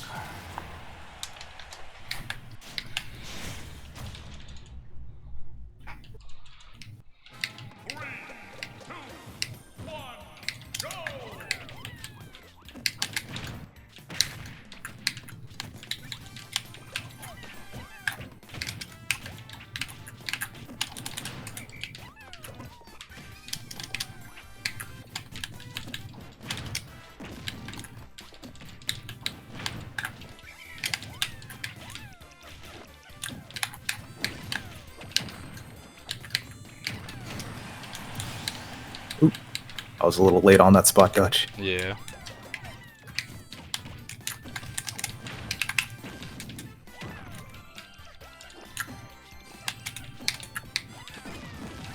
So right there I used the white that you threw on me to extend my hitbox. So when you ran in, it was going to hit you. Part of the Olimar data that's really important is knowing how Pikmin are going to extend hitboxes and things like that. And so how they're going to be able to snub certain approaches even though you might have been safe if they didn't hit it to Pikmin.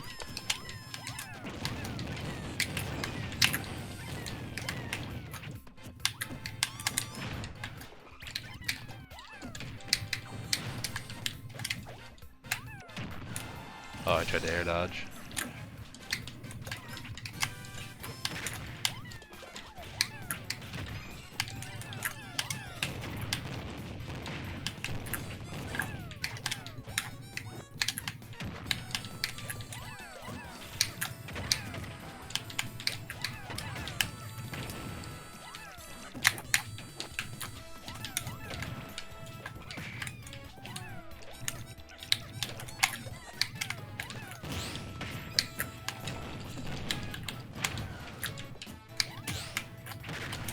Nice. Oops.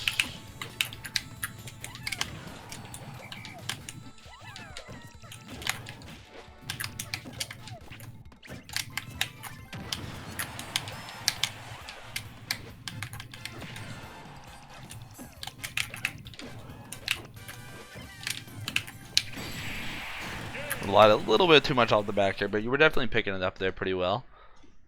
Yeah. Yeah, as the game went on, you definitely, didn't necessarily always try to run in, things like that. Caught me with some back airs. And I think that was pretty good on its own. Just making sure that you're watching out when you're committing, because if you do it at the wrong spacing, you're not going to be able to punish.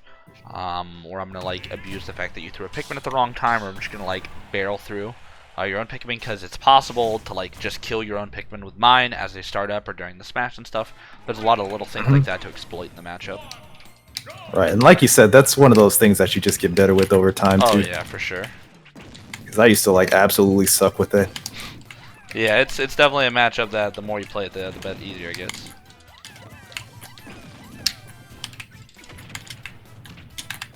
So you gotta watch out there, because, I'm waiting to do get up attack because I have invincibility, so it's gonna beat out whatever you do when you're on top of me.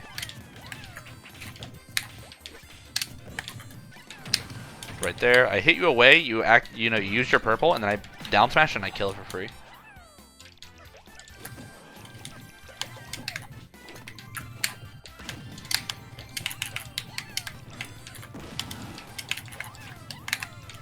Oops. Yeah, see, like right there, you're really good at mixing up those recoveries because I went low and then you suddenly like shifted high. Yeah, and that's what I'm talking about. Like, getting really good at riding that fine line of like danger. Like, how close can I get before I need to mix it up?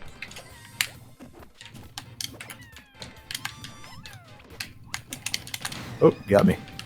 And that's something you'll get better with time. Just like always looking for ways to mix up your recovery, because you have a character that has an exploitable recovery.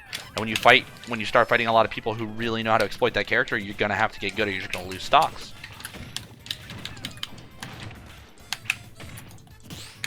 That's what I was talking about. See there with like how I mentioned the Mario Nair. I hit you. I knew you were gonna go for an option, and I parried it.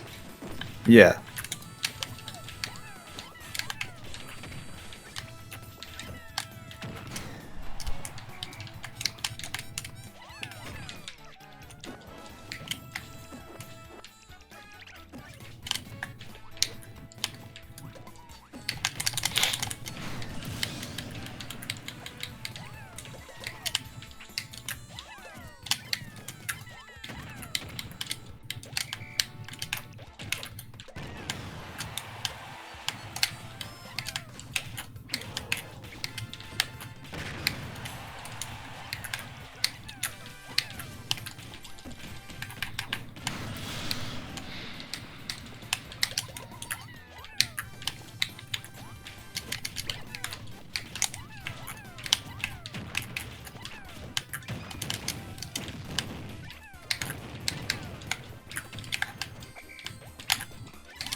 Gotta watch out on those rolls, yeah. Sometimes it's better off to just maybe jump away. Especially like how I had like right there. I might be able to like with the distance between us, I'm probably not gonna be able to catch you with an up air. Maybe a forward air if I go for it. And then that's probably not gonna kill you at that distance. But when those rolls, it's very easy for me to just like throw the grab out and it just chases you. Yeah, I've noticed like I become too reliant on rolling too. It's with Olimar, you're not fast, so it feels very safe. Yeah. I definitely don't blame you. Every Olimar does it. Myself, Shuton, the Buzz. Like, it's such a comfortable defensive option. Right. I'm surprised we've gone here 3 times. Wave dash back, grab with Olimar, heavily underutilized option. You're not going to see like any Olimars doing that, I promise you. It's so good. Because Olimar's got that good distance on his grab that you can oftentimes bait people into committing. Then wave dash, because you run at them, they feel the need to commit, and then you wave dash back, they whiff, and then you kill. Then you grab them.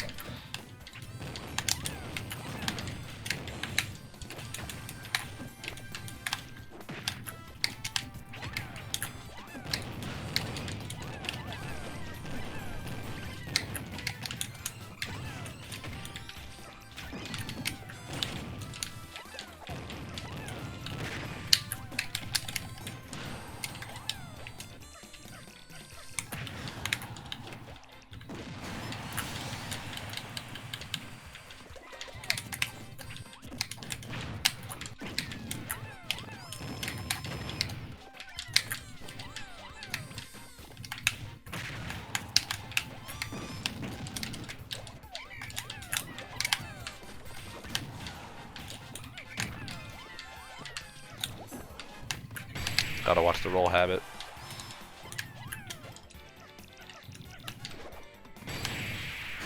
Ooh, you caught me with that pretty quick.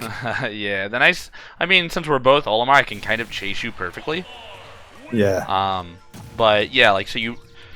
It's like easier for me to catch your roll because I can react to it, and Olimar smashes do a good job of kind of like covering everywhere. But then, you know, since we're doing the ditto, I generally know where you want to go and do things. So I'm kind of just like, oh, you're gonna up B here? Let me just follow you and then perfectly catch your option. Like, maybe I'll throw out a back air here. You're forced to go back so you don't get hit, and then, oh, you fall right into forward smash. Gotcha.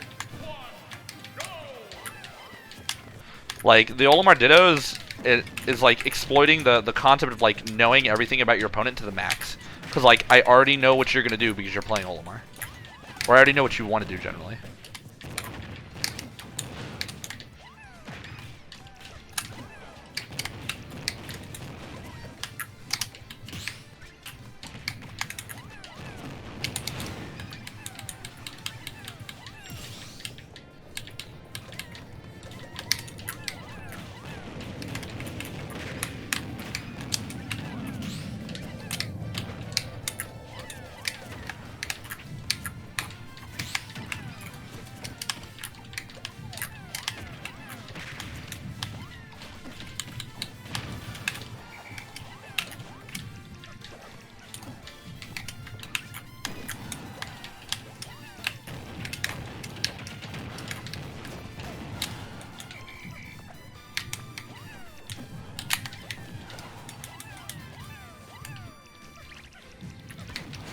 Oh my god, that is so far down.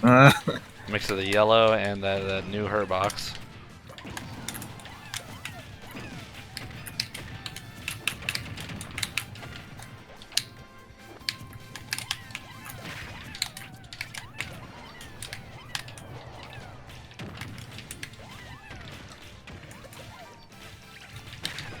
Oof. Slightly misspaced it. Yeah. But you notice how, like, there I hit you off, then I had a purple, and I knew you like, I threw it in a way where you're probably gonna fly into it, and I'm just keeping that pressure up. I'm preying off your information, like understanding what you want to do. Right. And then, but I'm also like, I'm not only understanding what you want to do, but I'm also kind of like coercing you in it. I'm like, oh, I'll throw out a hit here, so you have to respond this way, or right there at the end, I threw out a forward smash there, so you made it seem like you want to like nair, you want to clank with it, you want to hit me, but then you know you slightly misspaced it. But it's just like I'm like, come on, keep always responding to the information, to the stimulation I'm giving you. You're gonna play my game. Yeah, that's sort of like conditioning game. That's something I need to learn to get better at.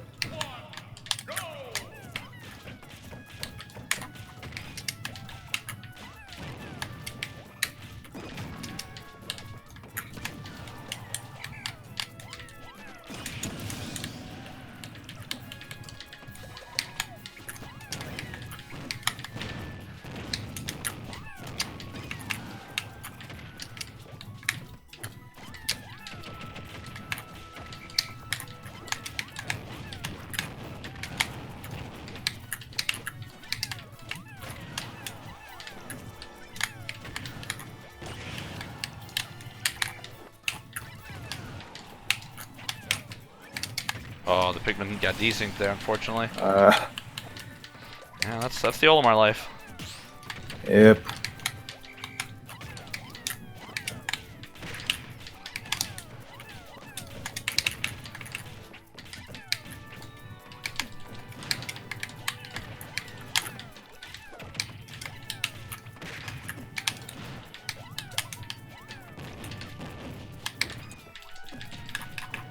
Nice.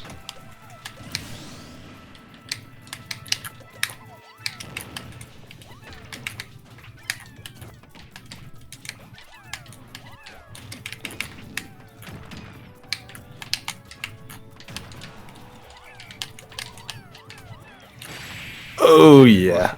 Kind of just hovering Knew what's gonna happen, right but... out there. But also pay attention. I had the white, then I had the blue. So while I was running off there, I threw the white. It had a chance to latch onto you. It didn't, and then I immediately went into the blue dare. Like there wasn't a wait. It was kind of perfectly doing it, but also making sure I'm not aerialing you with the white. It's like throw the white while I'm coming at you, and then go for the blue attack to make sure it's going to be stronger. I see. But like, do you see what I mean? How like I kind of just like try and play faster, always be doing something, always kind of like making sure things are happening. Yeah, like sort of getting into your opponent's head. Yeah, keeping it hard to stay like on your own 2 feet. Oh, what am I doing?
The nice thing about Olimar's up B is when you do it with like no Pikmin, I think it might even be with one Pikmin, you just get higher airspeed than Olimar normally has.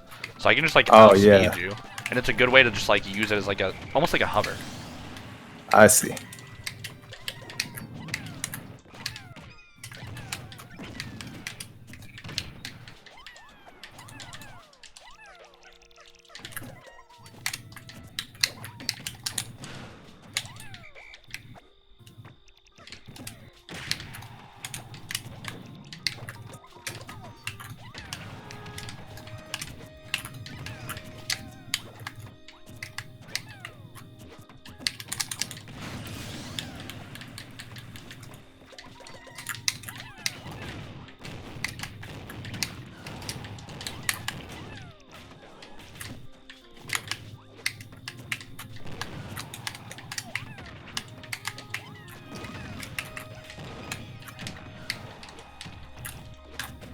Nice. Yeah, your playstyle is like certainly teaching me to be more aggressive now. Like I can. That's good. That's good. Helps speed up the play. Kind of feel myself like adapting to it.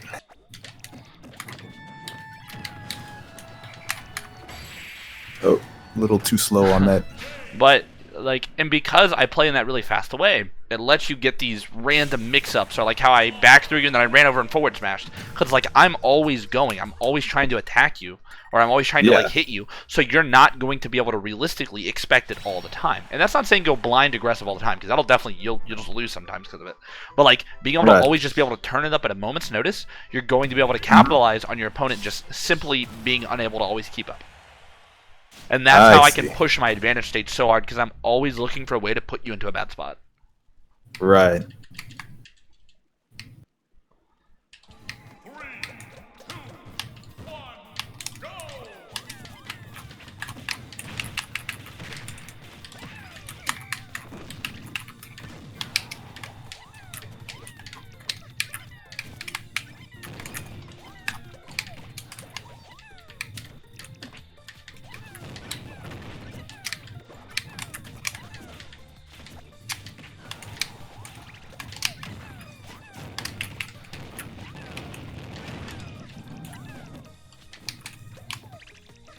Ooh.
I'm gonna do it with this white. Yeah, still getting used to that recovery. Yeah, it's rough. Ooh, that tournament you were at last week, was that on patch 3.1? Yes. Oh, wow. The Mexico one, yeah. Olimar still pushing results. I do what I can. It's hard, but you can do it. There was definitely a few times where I was like, I just got shield poked by something when I had a full shield. Yeah, that was a pretty sick tournament, though. No, it was fun. I really enjoyed it. It was my first time in Mexico. Plus, I'm glad I got to fight Mr. R, because that Crom practice is always appreciated. Yeah, that grand final set, that was off the heezy.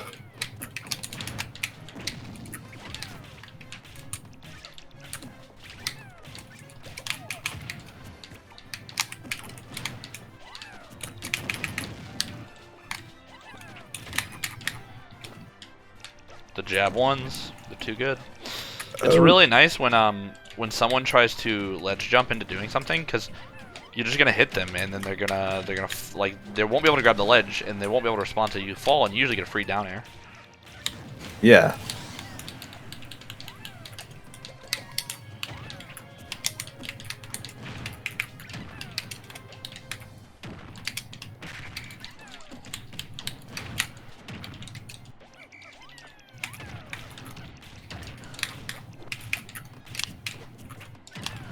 Oh my god, that would have killed pre-patch. That would have been sweet spot.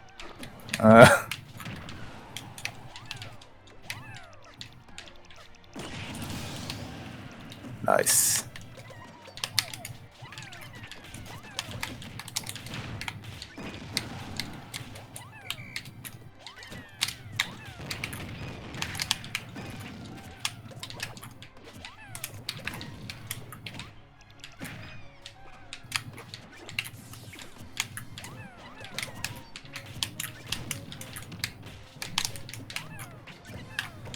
Nice.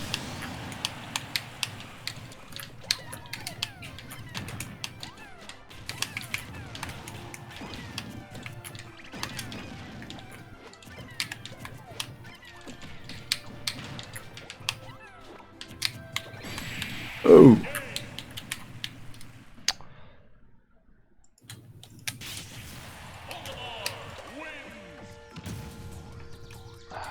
Yeah, I think some of these bad habits of mine, like they'll probably take a little bit to unlearn. That's but fine. Just being like aware of them, I think that's gonna make all the difference. That's yeah. As long as you're able to like recognize them, then you can start really like fixing them and all that. And it takes time. Like don't get discouraged if you're not necessarily getting them immediately. Oh yeah, like I went into this like fully expecting that. Yeah. But being able to identify them is really the important thing, because you'll just be able to gradually fix them and all that stuff. It's the same way with learning any new tech, really, because like you'll start out and you won't be able to like do it all the time, but then you find ways to incorporate it and you find ways to make it work. So that's supposed to be up back here. Yeah, because at my local, I played the best player in my city. His name's Hockey. Where are you from? Well, I go to Austin locals, but I live a little further north of that. Okay. Well, yeah, you can watch some of his matches on YouTube. Yeah, I feel like I've definitely heard that name before. Yeah, he gave me similar like commentary to yours, though. That's good.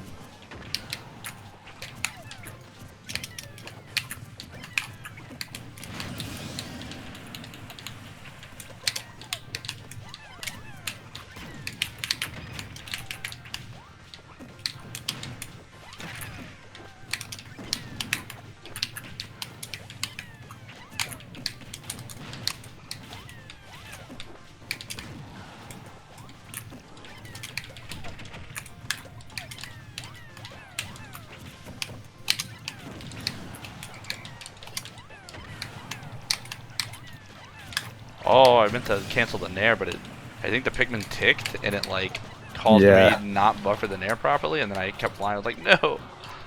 Yeah, that happens to me a lot. Yeah, Pikmin are dumb.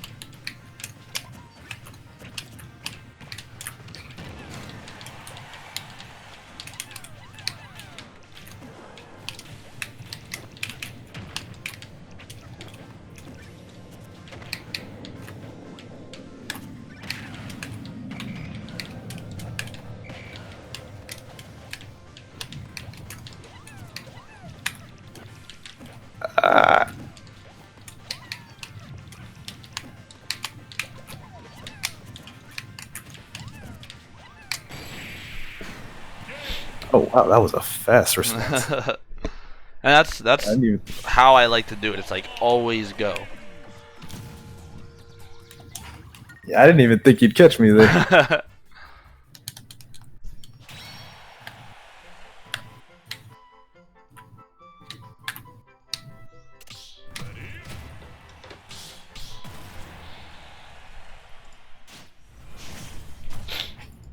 I think I'm getting a general idea of what I need to work on, though. That's good. That's good.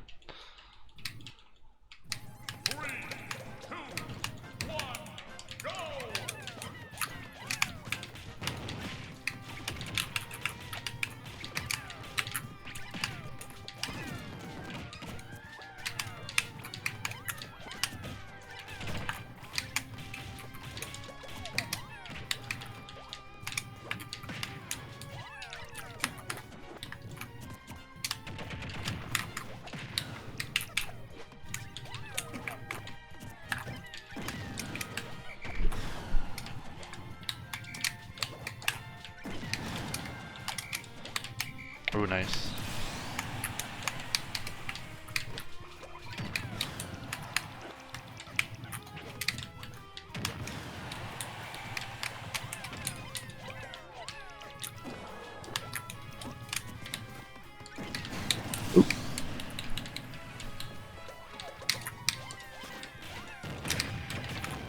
Especially an up tilt.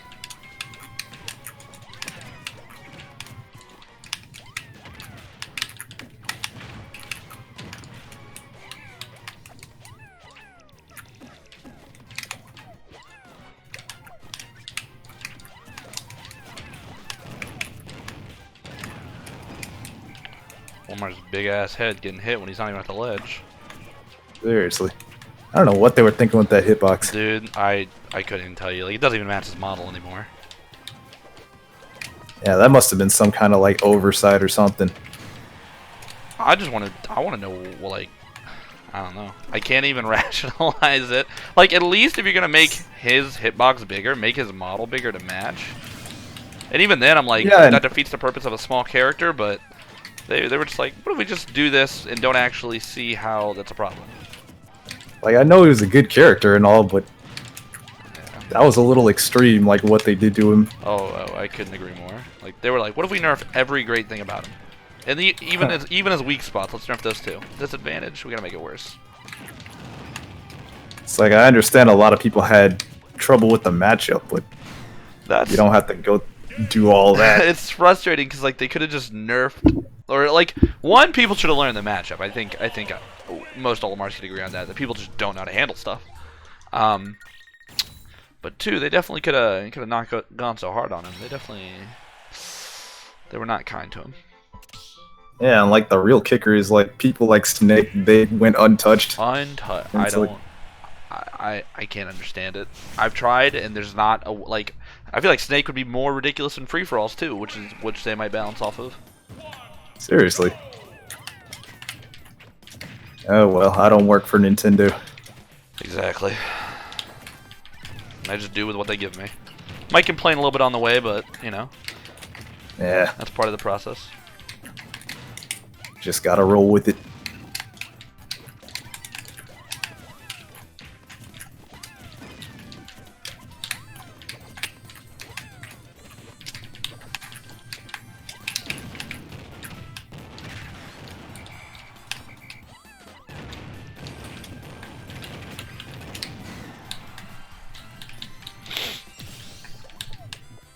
See, I'm finding myself getting like caught more and more by those up airs, or not those up airs, but the up smashes. Yeah. Like that.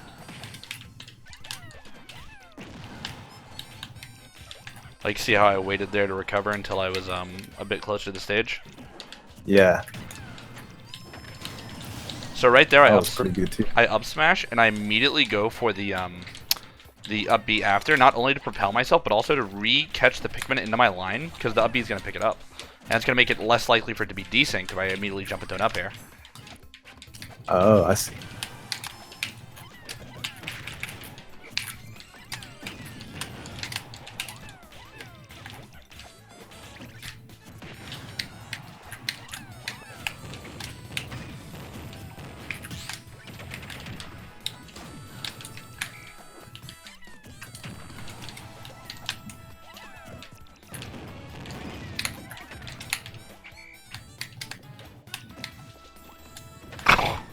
I was hoping I would get that. I was really hoping I would get that grab. So, like, don't let it in on the 3 stock.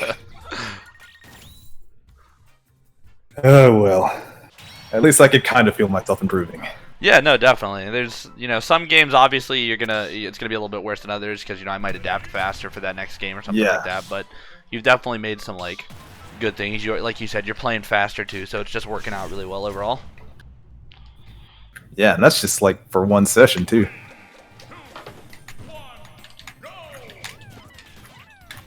Oh, there we go. Had a little hiccup in the beginning.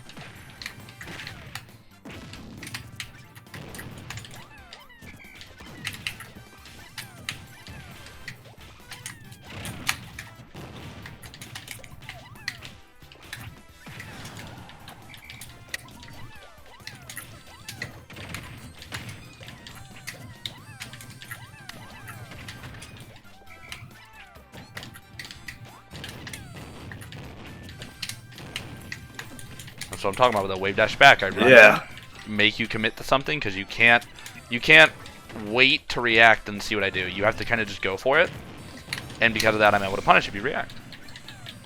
Yeah, that is pretty slept on now that I think about it.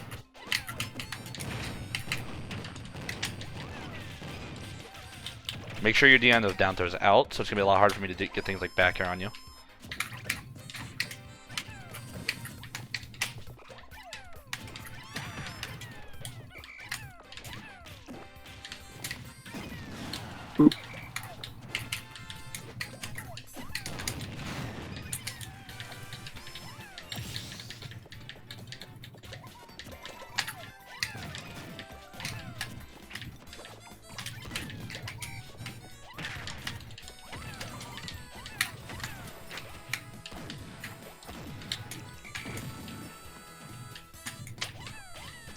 Oh, the extension! Oh, wow.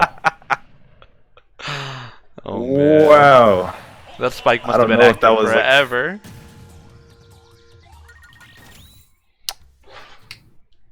Still getting used to that recovery. Oh, man.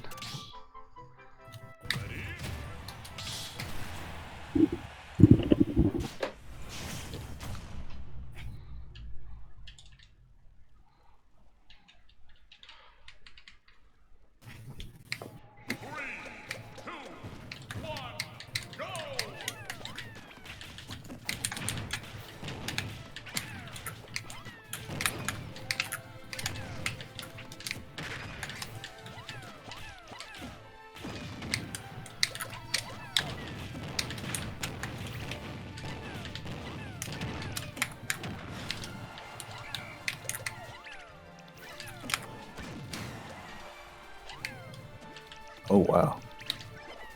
Oh, there we go. Honestly, you might have been better off trying to retreat to the ledge at that point and maybe like ledge snap and dodge my punish. Yeah, and I'm really starting to see how that yellow, how good of an option that really is. Oh, the yellows, yeah.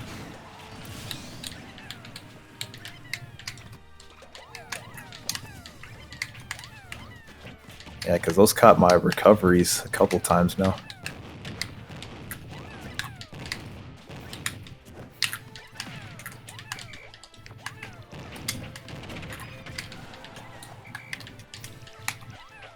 Oh, there we go. Oh, you just saved me right there. Oh, just on that tech, though. So you noticed how a lot of the times too, so Olimar already doesn't have the best out of shield options like we talk about. And since the patch, Olimar also doesn't have the best shield damage. So it's a little weird. Yeah. So what I'm doing a lot of the time is I'm like hitting your shield with a smash and then I'm just jab wanting. And I just kind of want to like check you real quick in case you drop shield or something. I'm not going for any like hard punch. I just want to pop you. And that's a really good, another good use of jab one to just like, it's my quickest option. I just need to get a hit out. I just want to like pop you before you get something, maybe catch you if you're going slow, stuff like that, just to keep you on your toes. I see.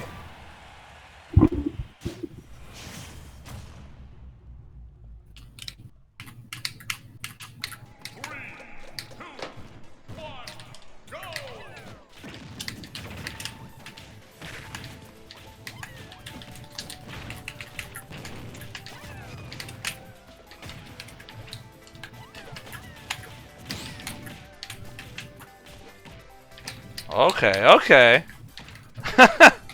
I'm getting it. We can both jab one, alright.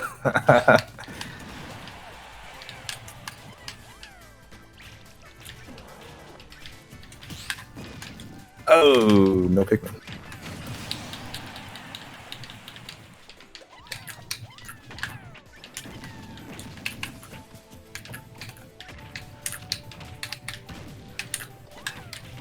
That down smash is really good off the jab lock because if they at those like mid percents, because sometimes they'll miss the second tech and then you can go in with a forward smash after you jab lock them again.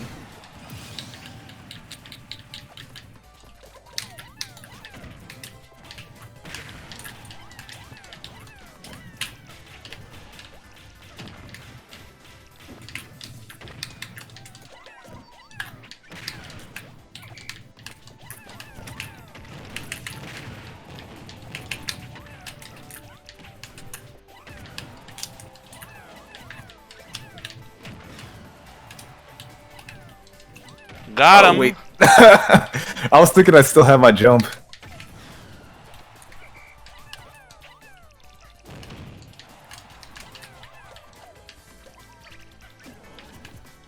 No, it didn't grab, but that's fine. I got one.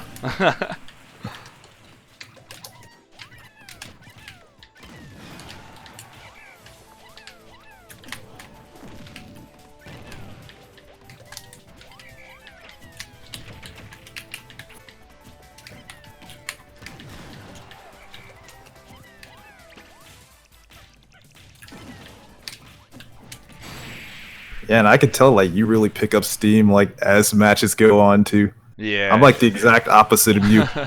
Like I'll start off okay and then I'll just like lose steam over time. It happens the best though. It's mainly just like, you know, as we play game after game, I'm kind of figuring out you more and more, your general patterns, how to exploit them, things like that, and that's something you'll get better at with time.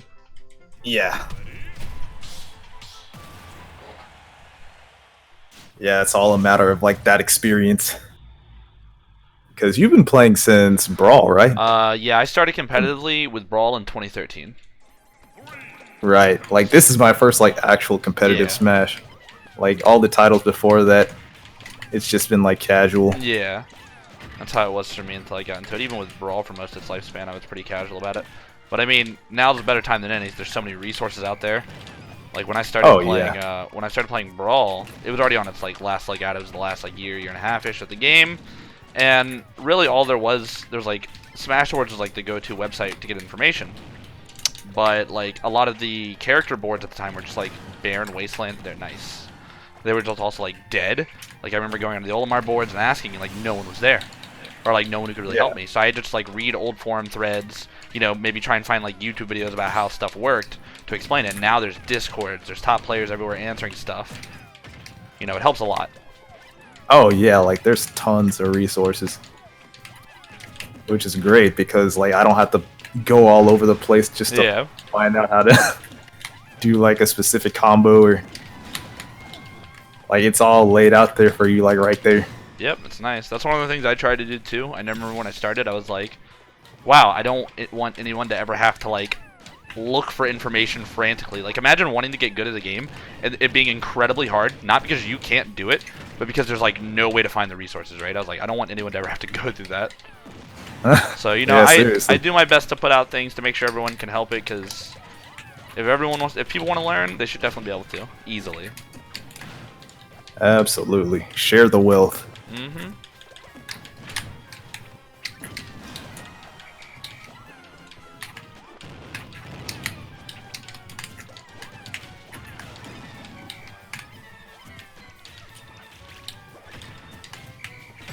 Oh! So close to that dash attack. One frame off.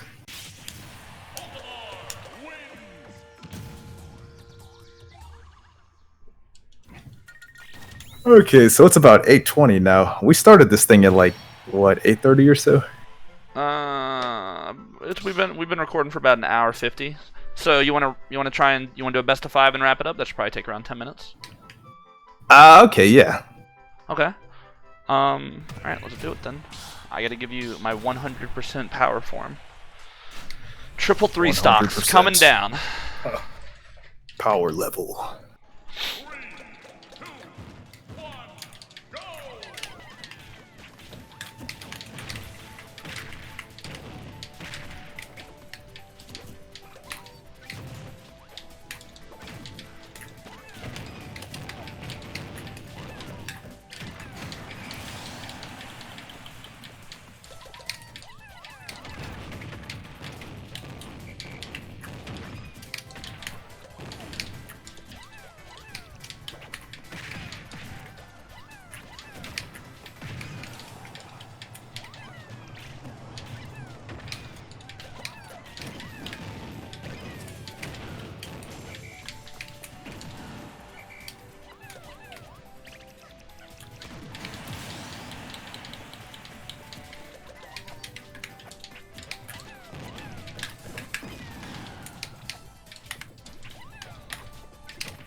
Ooh, wow.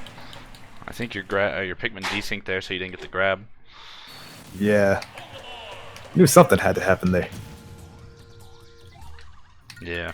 I think it just when you plucked it, you got like moved in a way, and the Pikmin might have got caught on my model. I know they do that sometimes, and they're probably just desynced that way. They're really dumb. Like the wind can blow on them the wrong way, and they're like, "What? You want me to fly across the stage?" And I'm like, "What are you doing?" Yeah, they're all kinds of wonky. Smash 4 was terrible on 3DS. Sometimes they would literally, you'd be running, and they would just book it across the stage the other direction for no reason. Yeah, I never actually got to play Smash 4. Oh, lucky you. No, it can't be that bad. It was a fun game. It had problems, but I really enjoyed Olimar in that game, even for all of his flaws. Yeah. Like I think I played like 15 minutes of the 3DS like demo version, but I didn't know anybody that actually like had a Wii U. Oh, true. Yeah, they're not very popular.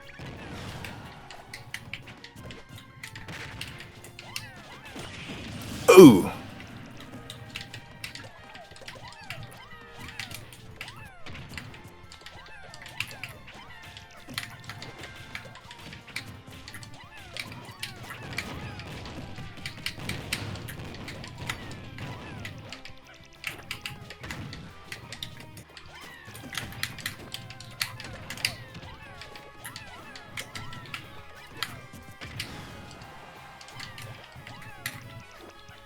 Yeah, so down smash is your fastest smash option, right? Yeah, it comes out frame 10. Up smash is 12, and F smash is 11. Okay. Down smash also, with the patch change, is also your least laggy smash. It's got a first active frame of, I believe, 39, while up smash is now 40. I see. But you know, down smash is less safe on shield than up smash due to how much like shield stun and all that stuff it does, like shield damage it does. So down smash is definitely your best for like baiting something out, maybe like at the ledge, and then going for an immediate option after, because it's got the least amount of lag. And it's also your best for like in a scuffle, because it's your fastest.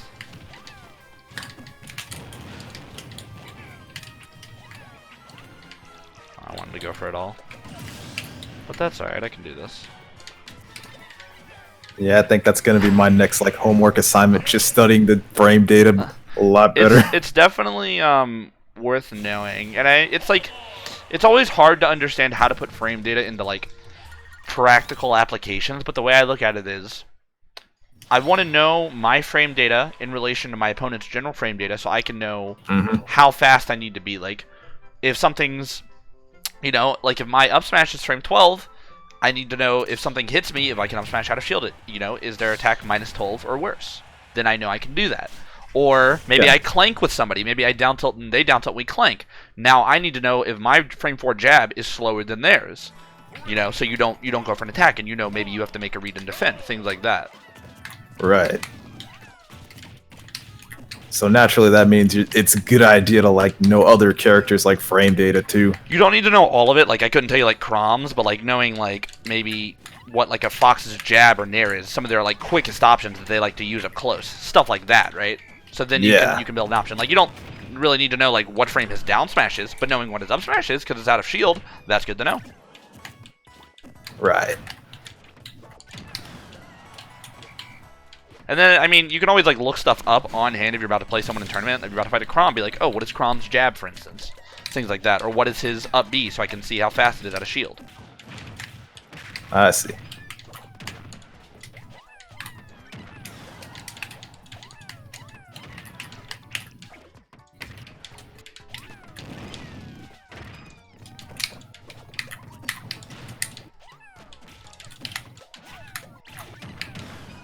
Oh, wow. That charged up smash. Probably.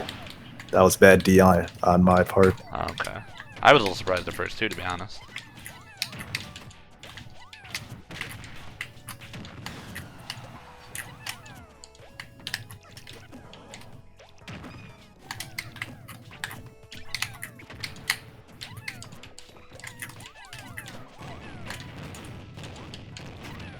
Oh.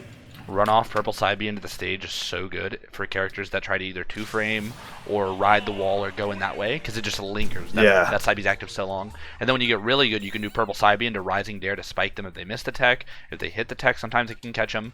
Like it creates such good pressure. Absolutely. But I mean, yeah, that's that's like a majority of it. I mean, you got a couple more minutes if you want to talk about anything, or if you want to play some more, like another game or two. But on my, we could just talk about. Okay, that's fine. Did you have any? Like what we went over. All right.